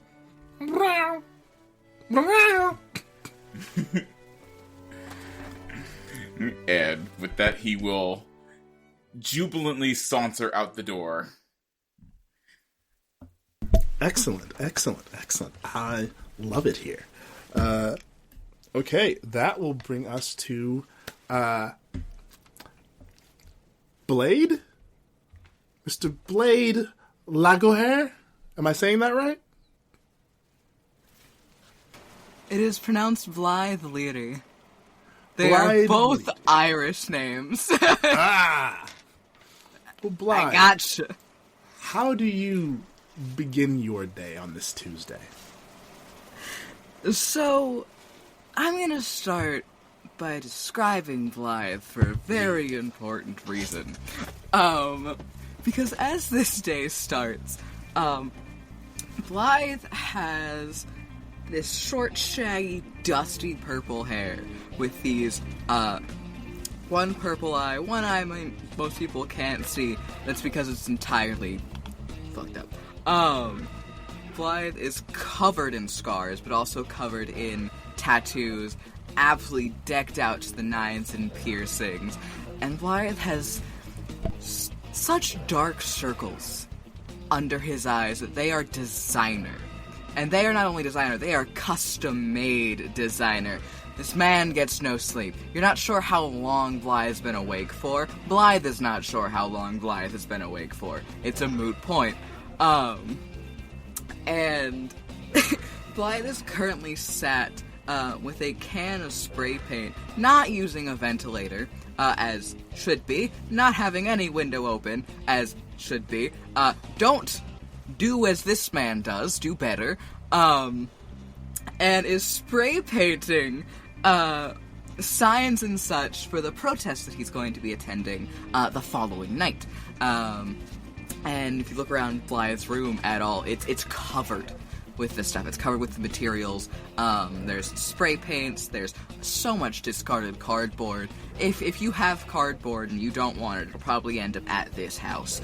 So much cardboard. And it's only at a point where a very shrill alarm goes off somewhere in the house that Blaidd kind of like sits up eyes wide, like, right, other things to do. And he kind of gets up, just tosses the spray paint can aside, or runs around trying to get stuff ready, realizes he gets annoyed by the alarm, goes to turn the alarm off, grabs breakfast, and it's kind of like that anime thing of just having a piece of toast in your mouth, except it's a whole sandwich and then, like, the innards keep falling out as he's doing other things, so by the end it's gonna be a really sad piece of sauced bread. And he's rushing out the door, he goes to start his car. It is a piece of junk. An absolute piece of junk. He has such an attachment to it, though. He loves the thing. He will not let it die when it should. He's repaired it so many times. But on this particular fateful day, it does not start. And there's no way he's gonna get it started in time. So what he does is he goes into the trunk, as he has done many a day before, brings out the skateboard that he has, and starts skateboarding to the school instead. He's gonna be a bit late, but honestly, at this point, when is he not? It's either because he has to skateboard to school, or it's because the car only goes about 5 miles per hour. He's hardly ever on time, and no, he will not set the alarm to a better time to actually get to school on time. That's not his problem. And he has his full backpack on, and he has a over-the-shoulder bag as well, just absolutely stuffed full with supplies. You can see a little bit of paint dripping out of the bag from where one of the spray cans' top came off, and the top's just being pushed down by something, and it's leaked through the cloth of the bag, just following him. And I think he hears, through someone else's passing radio that's way too fucking loud, the news that it's summoning day. And he perks up as he's going, right, that's today. Everyone must be equipped. Everyone is equipped. I think everyone's equipped. Yeah, they've got this. Proceeds to almost run into a tree. Does not run into the tree. It's very fortunate. Who put a tree in the middle of the sidewalk? That is not his problem. And eventually, probably about 15 minutes late to school, he does, in fact, arrive. Awesome. Oh, I love them already. And then we will move over to Jodie Bank. At Jodie Bank's home. How does Jodie... tell us about Jodie and how they prepare for the day. The day starts at sunrise, because that's one of her favorite things to watch. The light greeting the new day, filling the world with light. And she watches this atop of her trailer. And it's definitely a home that's seen far better days. It is seemingly filled with love. New panels on the walls of the home. Because rather than, getting a new one, this one just seems to be rebuilt whenever something needs to be. It's cozy. There's some truly hideous shag carpeting. But it's very soft. With multiple rugs on it as well. Jodie Bank herself wears yellow with a white vest that, of course, has pockets, like 4 pockets on the front. And on the inside are even more pockets. Because as a survivalist teacher, you always need a lot of pockets. She has 2 orange earrings that sway cheerfully as she moves about, putting things in her backpack for work. Her face is framed by a small pair of golden eyeglasses with oval frames. And it seems to highlight the 2 scars she has across her face. Part of her hair is held back with a red barrette. And her hair has grayed.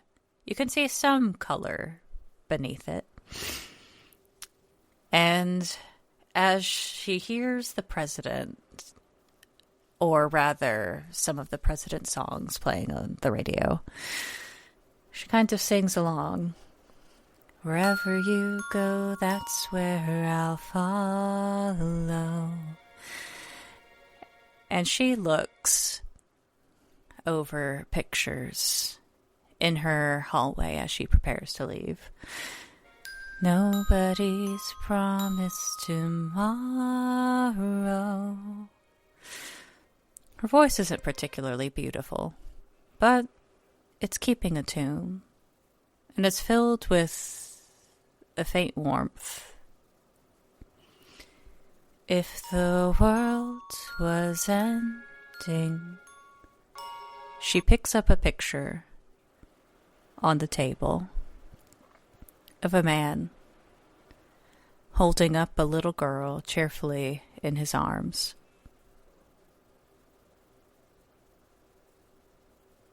I'd wanna be next. She places the photo face down. To you. Ooh. Summoning day. The door closes, and she hops on a bike and gets to school about 15 minutes early. Well, all right. Love this. So I'd say I'm just gonna flip a coin to see which out of Malachi and Jodie get there the earliest. I have a coin right here. Yeah, here we go. One. Okay. Okay, Jodie, you get there first.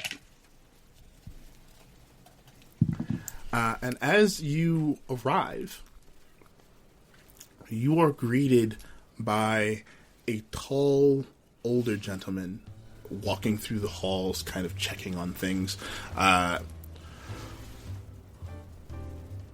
Kind of burnt caramel-colored skin. Gray beard. Bald.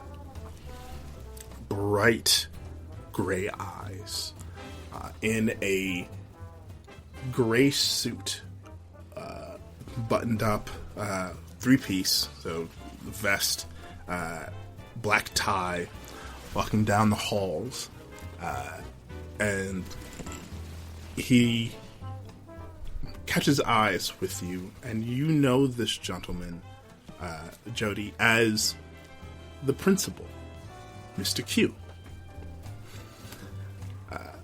And you've asked both him and others many times what the Q stands for. None of the other teachers seem to know, and anytime you ask him, he just laughs. But he sees you. Mrs. Bank, or Miss Bank. It's good to see you taking your duties as a teacher so seriously. Well, can't let them go unprepared, Mr. Quagmire. We're going to continue playing the game where you try to guess my last name. Yes, we are, Mr. Quake. And he just, he was trying to hold, a very stern countenance, but this big-ass grin just cracks his face, and it's like, you are one of my favorites. Oh, I bet you say that to all your teachers. He kind of thinks about that for a moment, and he kind of leans in. Can I tell you something? Of course. I don't. And he leans back and he continues walking. You're a menace, Mr. Quomar. Always and forever. And he walks down the hallway as you are now walking to your classroom in the Sidney Poitier School of the Gifted. I'd say Malachi, you get there next, and you run into Mr. Q as well. Mr. Davis. Good to see Morning, you. Principal Q. And how does the day find you? Oh, splendid. Absolutely splendid. Aren't you excited for today? Yes, I've got a good feeling about today. It's going to be interesting. Oh, I've got a good feeling about every day, but most specifically today. That's the kind of attitude I like. And he kind of gives you a gentle punch in the arm. He's like, ow. Oh, sorry. You always look much stronger than you. Never mind. Break a leg today. That was acting. You got me. Nicely done. And it gives you very much the theater applause. Well done, sir. Well done. Thank you. As always, break a leg in there. I know those kids can be a lot, but you've got a good head on your shoulders. I believe in you. They might be a lot, but they're kids. And it's nice that they still have that vim and vigor that we all once had when we were younger. Yes, some of us aren't so young anymore. He is very, pointedly touching his graying beard. Oh, shucks, Principal Q, you don't look a day over 50. Well, that's very kind of you to say. I certainly feel much older than that. But I won't keep you. I know you have classes to get ready for, and big day today, so good luck, and who knows, maybe it'll be one of yours that gets taken today. Oh, fingers crossed. fingers crossed indeed. And he will walk off, a bit of like a pep in his step for having seen you. For some reason, like you noticed over the years that you've been teaching at this school that your interactions with Mr. Q have become more and more friendly, and that there seems to be an energy that he takes with him after talking to you that is gratifying. We will then cut to a bit after the first bell rings.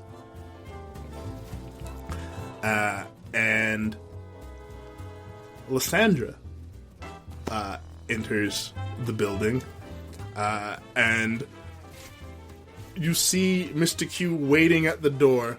Right on cue, Miss Agni. Hello! Agni, bro. Any chance Mrs. Worthington is coming back from paternity leave today? Please. And Mr. Q will kind of quirk an eyebrow and look to the ceiling. As I recall, she has about 4 months left on her maternity leave. Well, but hey, you're doing, and he will lean in, put a hand on your shoulder. You're doing fine. Your students love you. You know that, right? But I think if I set off another fire alarm during theater season, Mr. Javis will actually turn my head into the skull for the Hamlet play. You want me to talk to him? I can help smooth things over for you if you like. No, if you could just run distraction if you see him coming for me in like a ghost outfit, that would be great. Because like the holidays are coming up, and I think he's just the ghost of all of the holidays, past, present, and misfortunate future. I had a nightmare about that actually. And Lysandra keeps talking while like walking still, because realizing it's like, I'm late. What time? And Mr. Q will completely will walk with you. Yeah. What time do I need to bring the students to the place so you can talk to them about them getting pulled somewhere else? Oh, you mean the assembly, for summoning day? That's in about 20 minutes. Oh, thank you, bro. I'll see you later. I'll see you at the assembly. Sure thing. Lysandra runs. Have a good day. And there's see you at the assembly. On the you ground. jump it. Oh dear. And he was walking behind you, picking up the pop quizzes that you. This is from weeks ago. What? Okay. It's picking them up. And it is at that moment that Blaidd walks in. Did I say it right? Did I get it wrong again? So close. Blaidd. That Blaidd walks in.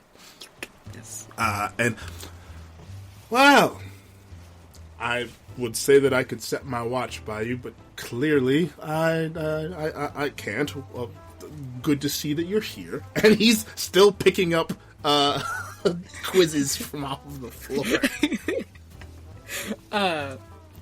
Blaidd kind of full-on skated up the ramp into the building and has been skating through the halls of this school, which is strictly prohibited for students because it is in fact a safety hazard, but he's late, and you know he's always late. So he kicks up the board and kind of shoves it under his other arm with a smile. And as he kicks up the board, he kind of like stumbles for a moment because his left leg is actually prosthetic. And it keeps coming loose because he keeps deciding he wants to fix it himself and not go anywhere else. And it's not a perfectly done job. And so fumbling with it, with his hands and with some of kind of robotic fingers as well, he's missing several parts of himself. He tries to like kind of tighten it back, following it. Well, you know, the life is life. Fair. Blaidd, if you need someone to help you with that leg of yours, I know someone who would be more than happy to take a look at it for you and get it tuned up for you. I've seen you stumbling around the halls a lot. My leg is my leg. If my leg takes me out, so be it. It was meant to be at that point. Also, look how cool it is. And he, shunts his leg into the air while trying to fix it, which makes him hop backwards.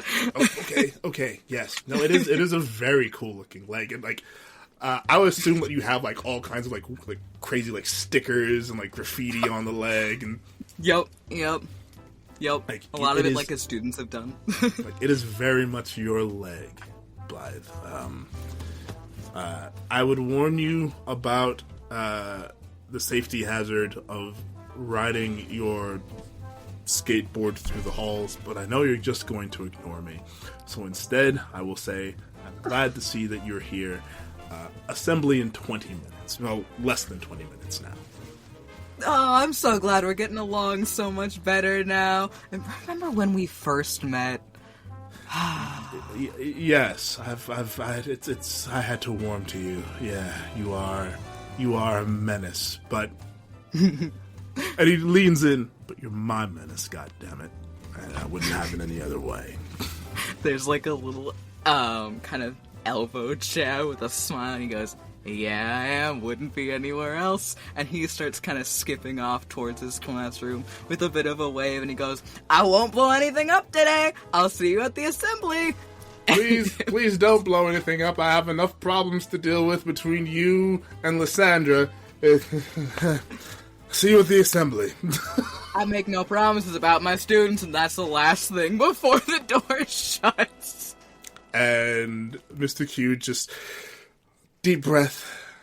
I love my teachers. I love my teachers. I love my teachers. I love my teachers. And begins to make its way into the gym where the assembly is being held. The time passes. We'll start with Lysandra. You walk into your classroom, and there are already students there, starting to it looks like they're in the process of baking cakes, or some have their own projects where they're making food. Others have projects where they're trying to build something. It's a very kind of situation. You notice only a couple of them are confident enough to use fire, and then the moment you walk into the room, they shut off whatever fire implement. Good morning! Good morning! Welcome! You're here! Morning! Dude bros and dudettes, and anyone who identifies differently of coolness.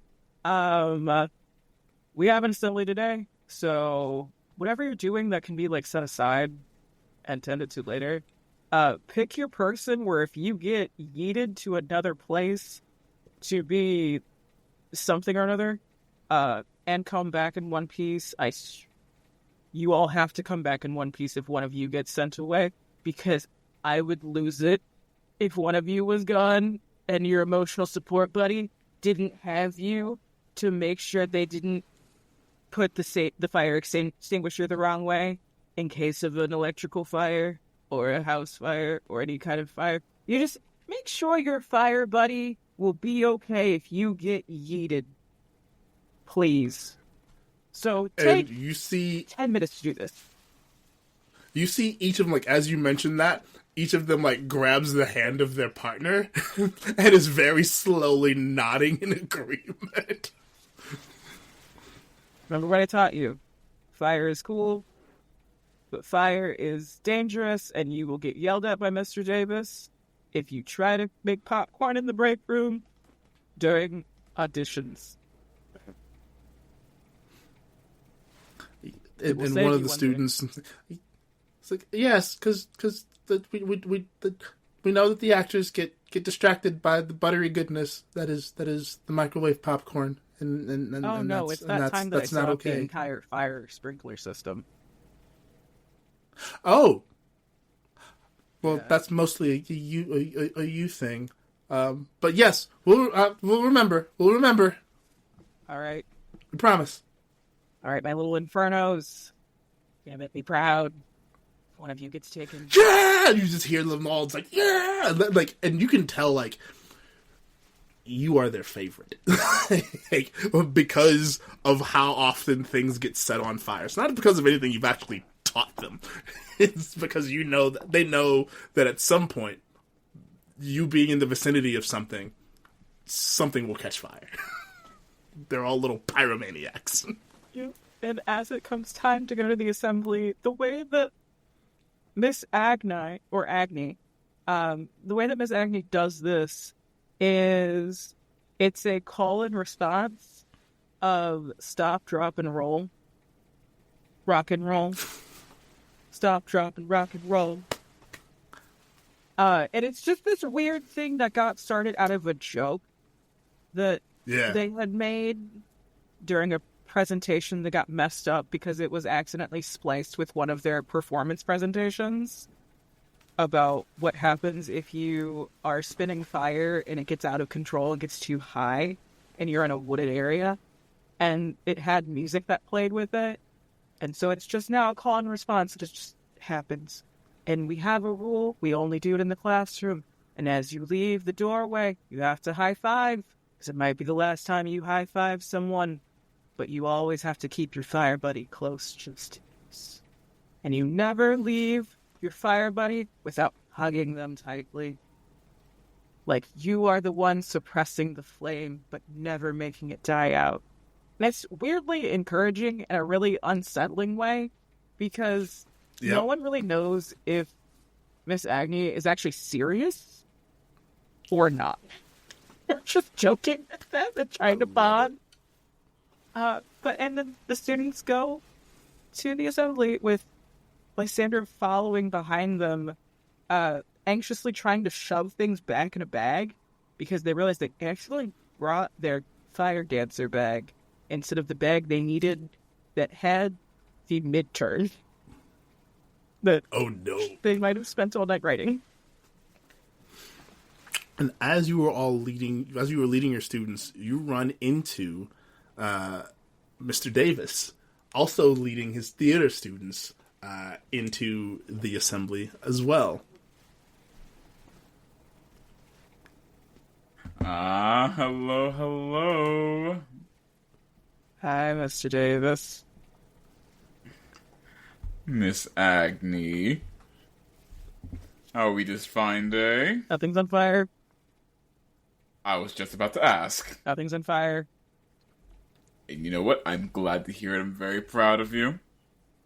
I think you've gone, what is this, a whole week now without setting off the fire alarm. It's very impressive. I've gone 9 whole school days without setting off the fire alarm. School-wide. That's even more impressive. Congratulations. Yeah. I know what I'm doing. Hubro hired me for a reason. And then Lysandra leans into one of the older students. It's like, that's how you do it, right? That's what I was supposed to say, right? And it's just this really tall senior. You're cool. You're groovy. I mean, you say you know what you're doing, but there is a ruined popcorn bucket in the teacher's lounge that would say otherwise. Listen, I didn't know it had metal in it. Well, it's very, very, very much rimmed with metal. It's kind of difficult to miss. But that's neither here nor there. Are your students all ready?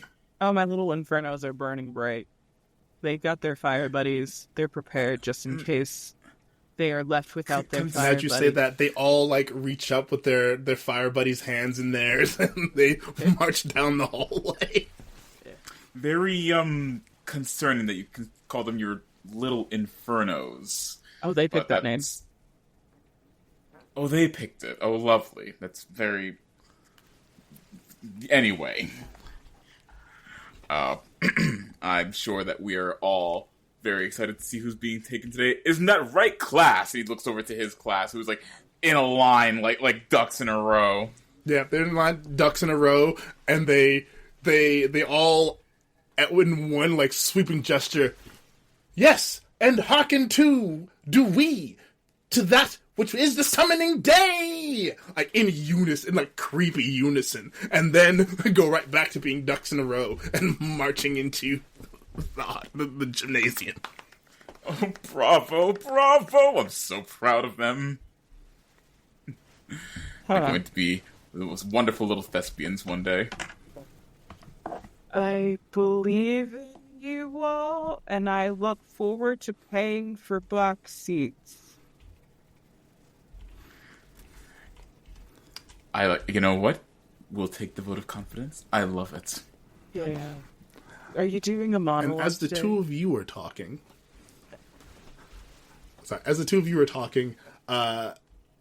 Miss Bank comes in with her students, and they're all carrying basically bug-out bags with them, along with their normal like backpacks and things, and they're also wearing like a very similar tactical vest with pockets and things, with like various tools and trinkets and things.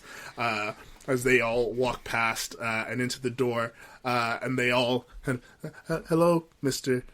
Davis, Miss Agni, and they all walk into the gymnasium as Jodie walks towards you as well. Ms. Bang? Miss Bang. What's up? I don't really get out of my hallway this often. Oh, what do you think? Selection day. You think they're ready? You seem nervous. We're sending children to another world without knowing who or why, and it does get me a little nervous.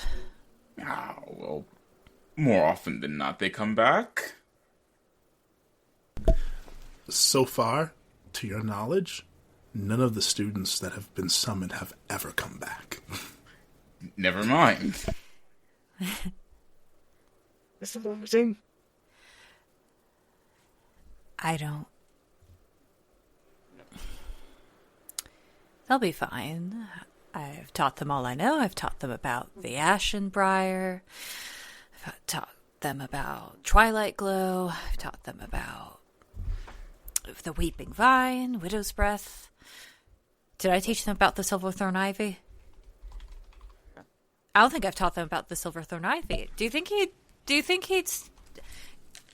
Mr. Quick would, like, stop the lecture for, like, I don't know, 20 minutes? One of your Mr. students, Quick? like, taps you on the shoulder, Jodie. Miss Meg, that was actually our lesson from yesterday. Okay, all right, tell me the identification tip. I don't know it, so you're going to have to tell me. Okay. You don't know it. Okay. No. Just touches the... Okay, look at me.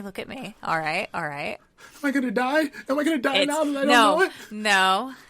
Oh, no. I'm sorry. My nervousness is getting on you. It's okay. They're like breathing in. It's going to be okay. These are drawn to enchanted stones and winds around magical runes. Enchanted stones, magical runes. Okay. Mm-hmm. All right. Don't touch the sap. Don't touch the sap. All right? Don't touch the sap. Don't touch the sap, or you'll get a painful, blistering rash. Don't want that. Eating it will cause convulsions and blindness. Definitely won't be eating it. All right? Okay. So, all right. Yeah, you're ready. Okay, I'm ready. You're ready. And, You're ready. And you see You're him ready. just kind of like, he's adjusting his vest. I'm ready. You're right. I'm ready. And he just kind of strides in, like, confidently and finds his classmate and immediately breaks down on their shoulder. I'm ready. This is, oh gosh. And it's at this Y'all point. aren't nervous at all? it's at this point while you're asking if they're not nervous at all, Blaidd walks by. As Blaidd is walking up, Blaidd is walking backwards, looking at their students, who's definitely not in a straight line. They're they are chaos. They are all over the place, and Blaidd is kind of cupping his mouth. He's going, "All right, remember, we cause destruction, mischief, and problems. Why? And how? With purpose, knowledge, and education." Yeah, they're all like can't get along with you. Purpose, knowledge, education. Purpose, knowledge, education. Purpose, knowledge, education. And some of them start just like breakdancing randomly in the hall. Purpose, knowledge, education. Purpose, knowledge, education. And then they get up and they all like just kind of like dance their way into the gymnasium. Purpose, knowledge, education. And they start like singing it to the other three of you. Purpose, knowledge, education. Purpose, knowledge, education. She tries to like kind of go with it, cheer them. Purpose, knowledge, education. One of them gives you a high five, Jodie. Gives the high five. Love the energy. You in the back, you're a little flat. I think that sounds fine. I'll work on it, Mr. Davis. You're right. Nah, Purpose. nah, you in the back. It is a little inflated. Purpose, knowledge, education. There's a shout back to him. We don't stifle creativity. You don't have to be perfect at something to do it. That's right. Purpose, knowledge, education. Purpose, knowledge, education. And walks into the shit. It's not about perfection, Mr. Leary. It's about improvement. Yeah, you can focus on other things to improve on, though, honestly. How are you There's guys nothing doing? wrong with striving to be better. No, of course not. You can strive to be better in so many things. Absolutely. A chant to get you pumped, though? I mean, maybe for you guys. That seems like it's real good for you guys. I think that serves you really well. You're right. Don't. You guys ready? Please don't loop me in with that. My hype chant by the little infernos changes daily. I never know what they're gonna say next after stop, drop, and roll. Now it's stop, drop, and rock and roll. So, but no, I'm not ready. But I think they are. They have their fire buddies, so they'll be fine. Fire buddies. Yeah. Buddies are important. Yeah. And as you are all just- standing there, like the word I was looking for has left me. Gathered around the door to the gymnasium, a tall, lithe woman. She is kind of a light caramel colored skin, very Arabic features, long black hair just kind of flowing down, and is in a very smart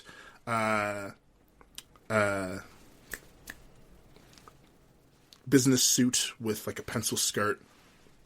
And you all recognize this woman as Miss Butella, the vice principal.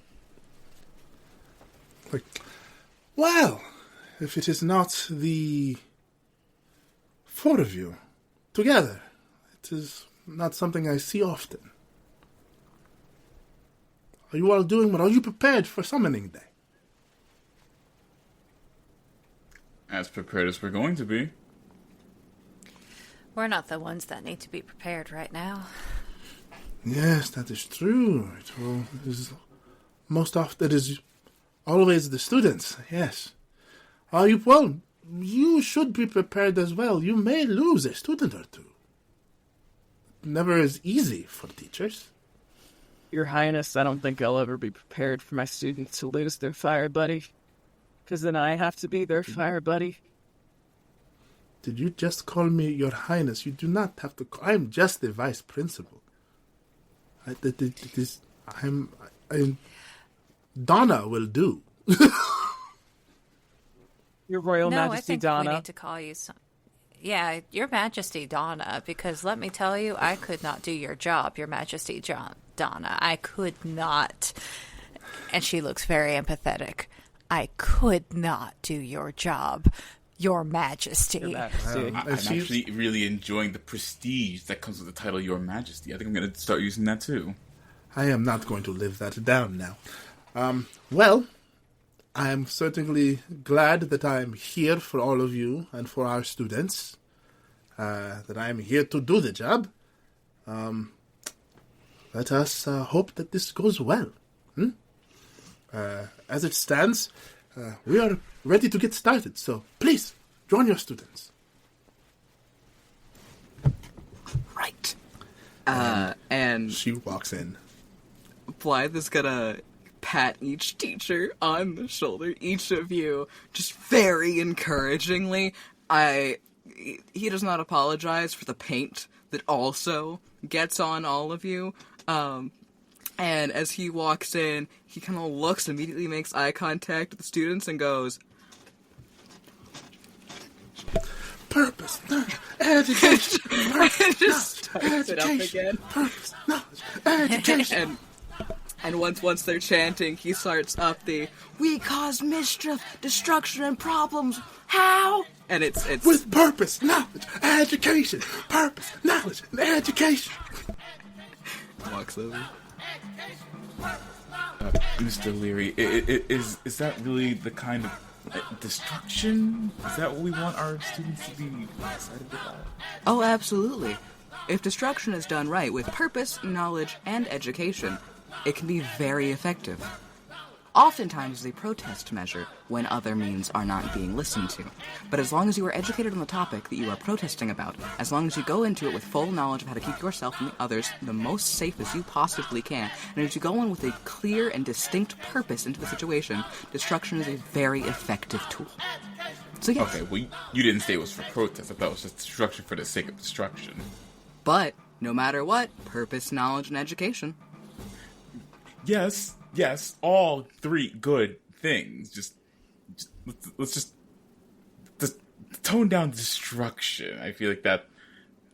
Alright, in your presence, I will focus more on the problems. And he heads into the auditorium.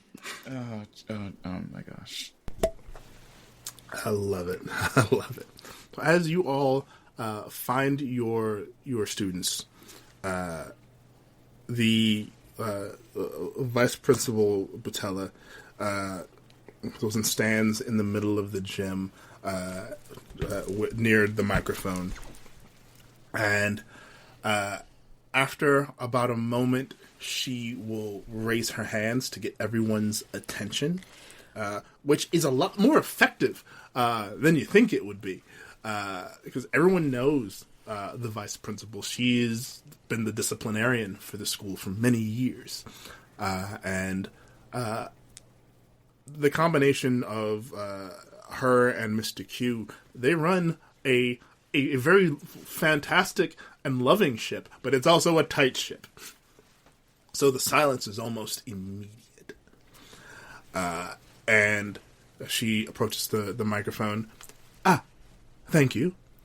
I give to you Mr. Q, your principal.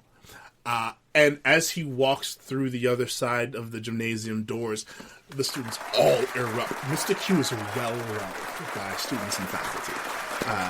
And so he waves and walks over to the microphone and is kind of, all right, everybody calm down. We know that today is an important day around not just our school, but for all of the schools in our district and in our city, as it is summoning day. We don't know where you will go if you are chosen, as always, but if you are chosen, you will be sent to a world where you will, as far as we know, live the life of heroes.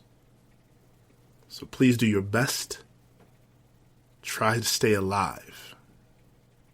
I mean that most sincerely. Try not to die, please. And if you can come back, please come back. And as we venture through the day, and as he speaks more, a klaxon begins to sound around the building.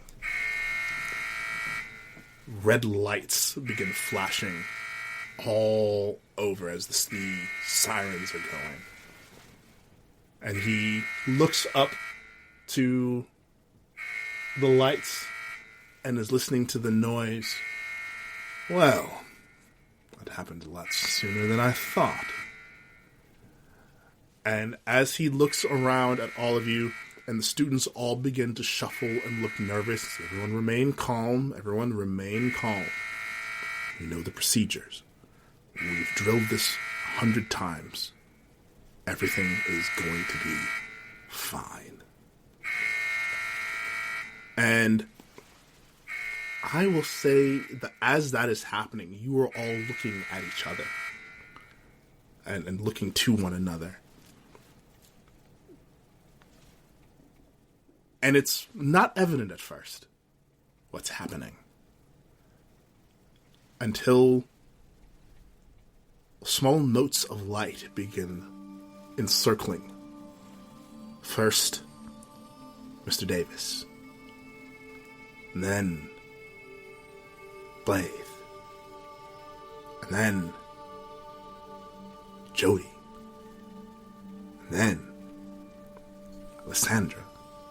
And the motes of light begin to move faster and faster. And as they move faster, they split off and they create more lights that begin to move faster and faster around all of you.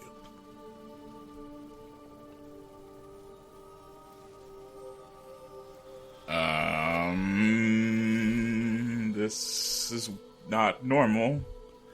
And as you say that, your students look to you and go, Mr. Davis, wait, no, you can't. Blaidd rips one of the patches off of his jacket and throws it into the throng of students. And that is the last thing that he does. What's shocking about this moment is because everybody needs a fire buddy. Lysandra doesn't have a fire buddy. So the students always make them stand, sit with them in the middle. And Lysandra said this would be easier if everyone just holds hands together. And as soon as those lights started happening, she dropped the kids' hands and then put their hands in each other's, the kid on either side of her. And it's just kind of that moment of it's okay. It's okay. I'm freaking out, guys. Oh yeah, they are full on panicking. Okay. Yeah. But it's trying to have humor in that moment and show them you still have each other. You still have each other. You have all of your fire buddies. You have all of your fire buddies. Come back to us. We can't light things on fire without you. Come back to us.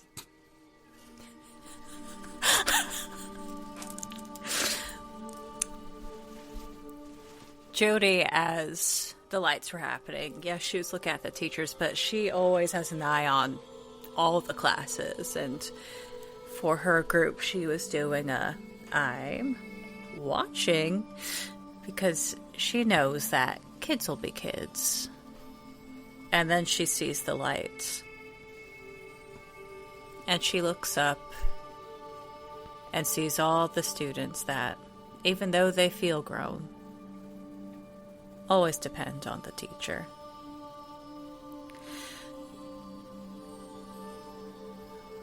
And she just says, "Where are my emergency plans?"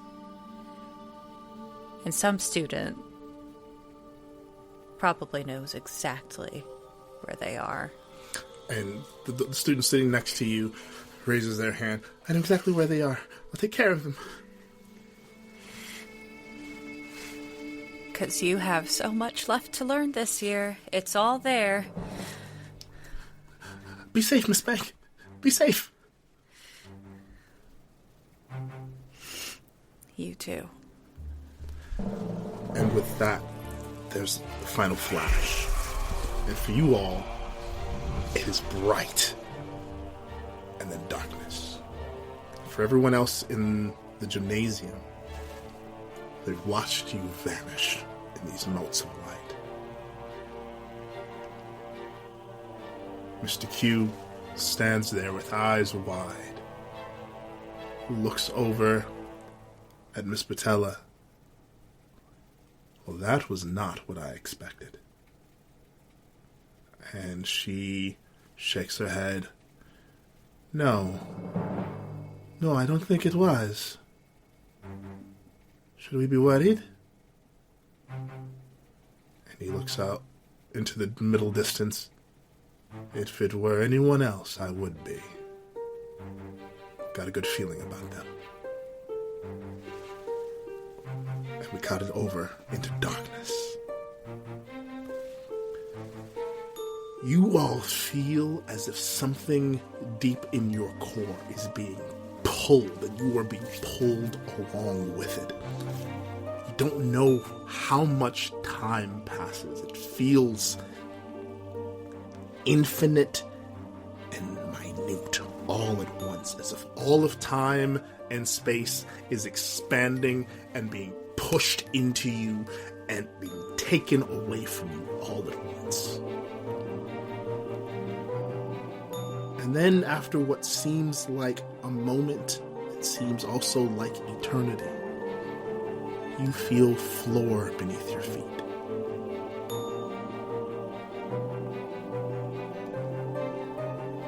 And for a moment, there is complete and utter darkness. And then one by one, sconces begin to light. And you find yourself in a square room, about 30 by 30 on the side.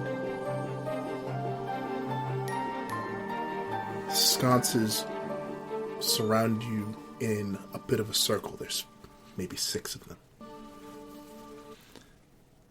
And as the sconces alight, you find yourself standing on a tile floor that has been carved. And you're standing in a circle full of concentric circles. It is strange and odd, and you don't quite understand what has happened.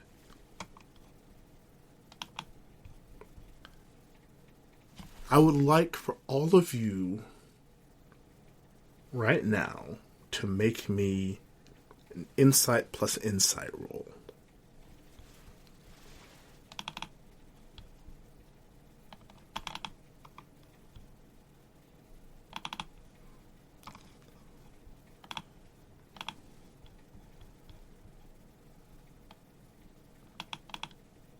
That's a 4.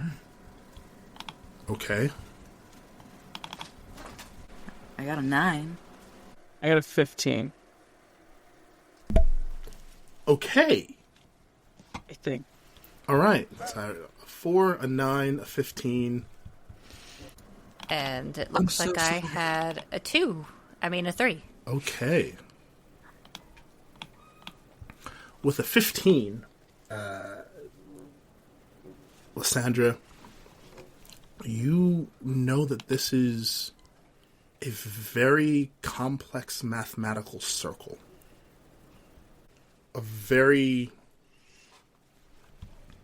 very specific mathematical circle that you have read is very much used in magical spells, particularly summonings. I think Lysandra says out loud, Lysandra's not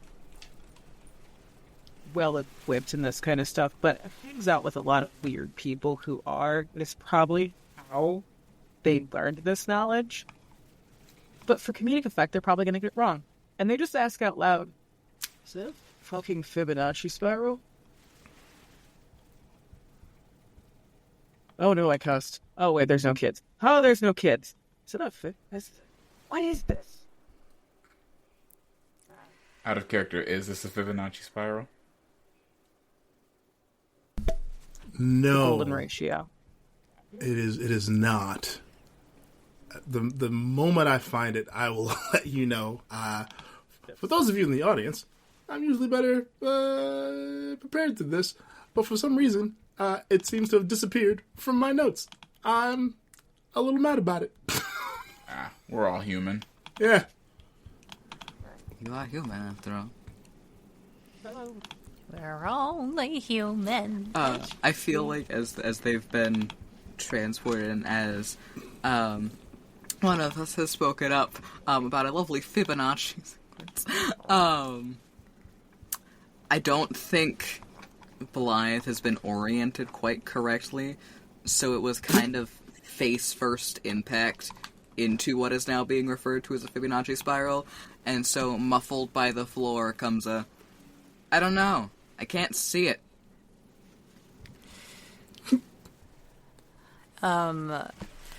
Jodie goes to help him up from the floor. Here, let's get your eyesight on the prize. And as you are getting up, your face particularly being the one that's in the floor, you get an interesting look at this summoning circle that you're in. There seems to be a large circle with one circle in the middle of the circle itself. And then that circle is surrounded by 8 other circles slightly smaller. And then those circles are surrounded by more circles smaller than it, much smaller than it, until the entirety of that circle is filled with just circles. Circles not inside of the smaller circles, outside of the one large circle that seems to encompass all of them. But that central circle bears an insignia that is an eyeball, or an eye. And the iris is emblazoned with with a pentacle, and around that eye are these strange arcane swirls that all have strange language that you are struggling to recognize.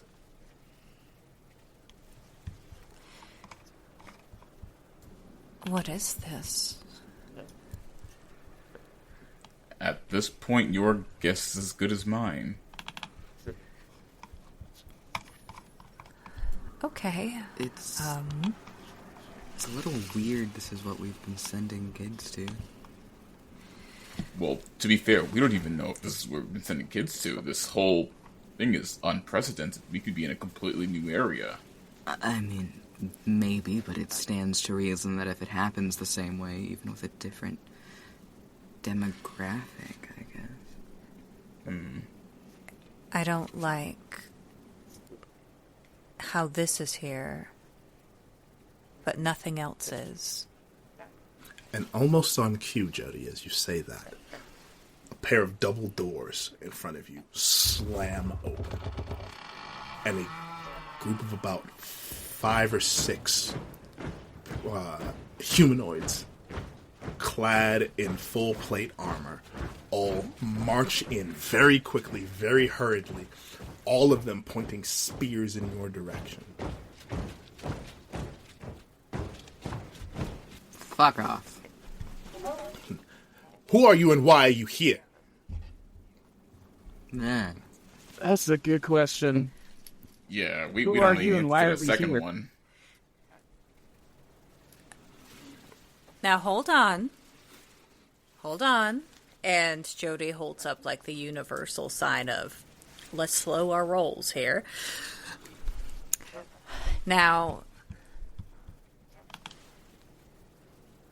we are not from here. There was a bright light, and we appeared in this room and all of the lights just came on these... What are these things called? Sconcy? Yes. We're not here to... Well, can't you just, not point weapons at us? Does it look like we know where we are? There's a bright light that came down from the sky. We came to investigate and found you all here. I demand to know who you... And before the person in the center can finish, another voice calls from behind you. By the powers, what are you just? Calm, all of you, calm down.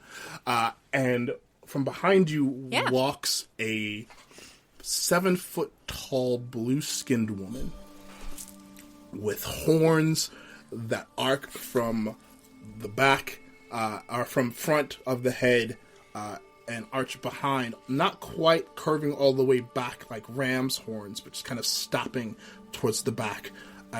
Long silver hair, pointed ears, very severe eyes, wearing robes and carrying a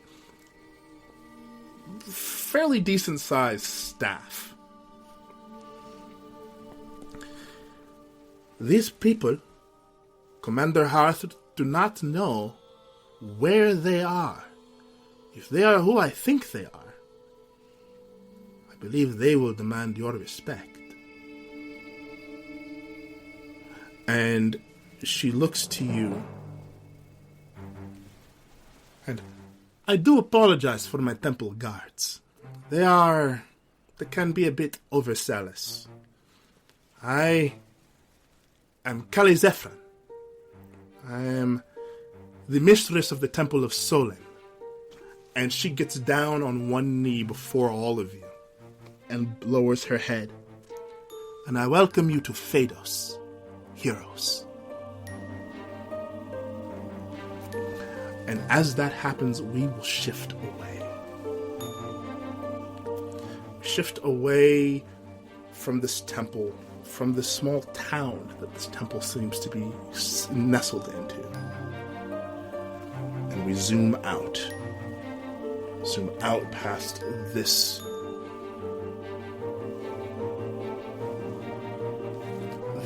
country full of creatures and flora and fauna that you've never seen before.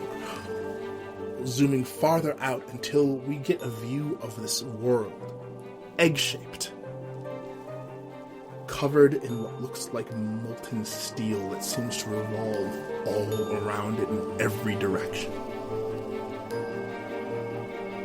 And then we zoom in towards the top of this world. Through the molten liquid to a metal city. Spires that threaten to pierce clouds. There is a large spiral that ends in kind of a dome, but is balconied. And we zoom into that balcony where we see a humanoid figure, masculine in nature, with two what looks like automatons reaching towards its head, fixing something upon it. There is something seems to click into place on the helm.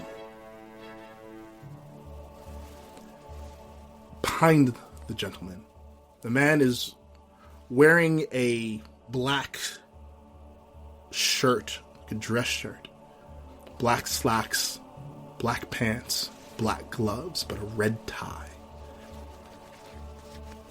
And he is now arms spread across the balcony, looking out into this landscape of clouds and spires. But behind him, the clicking of heels,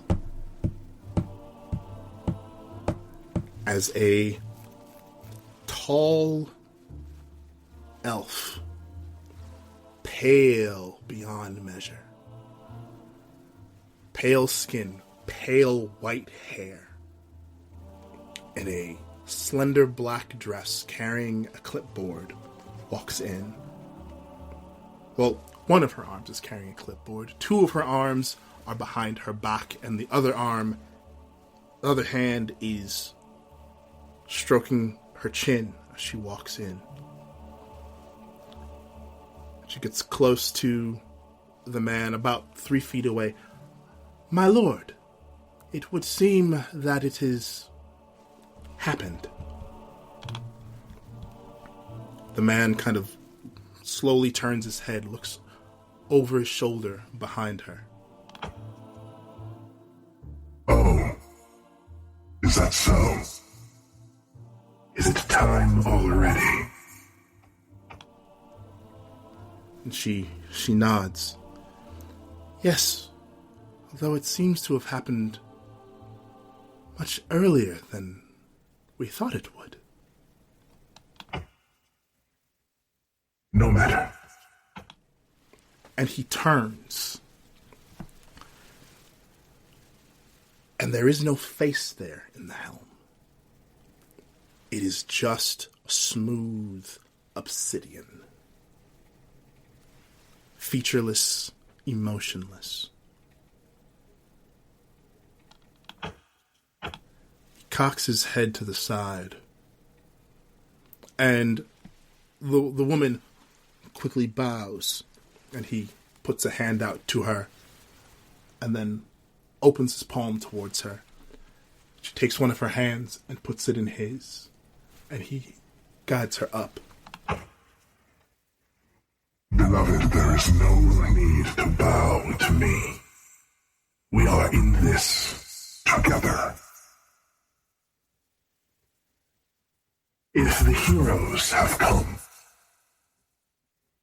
then I suppose it is time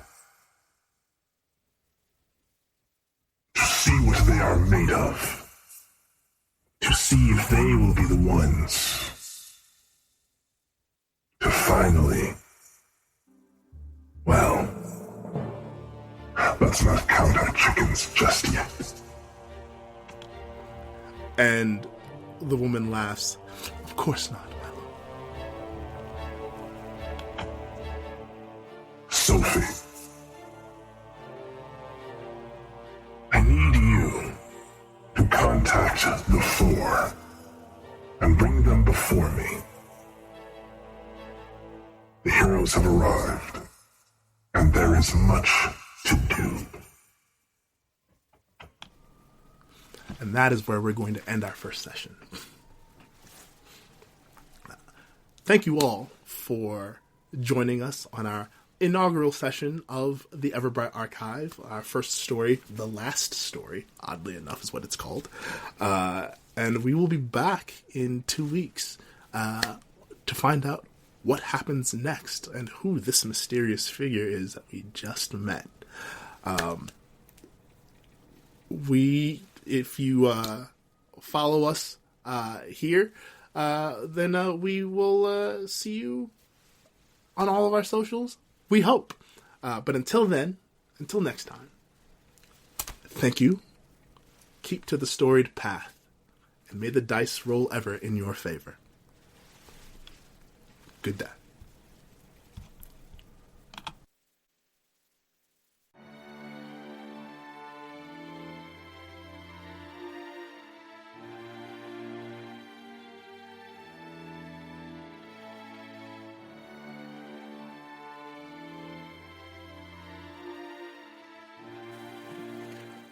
You have been listening to the Everbright Archive, a TTRPG actual play anthology series.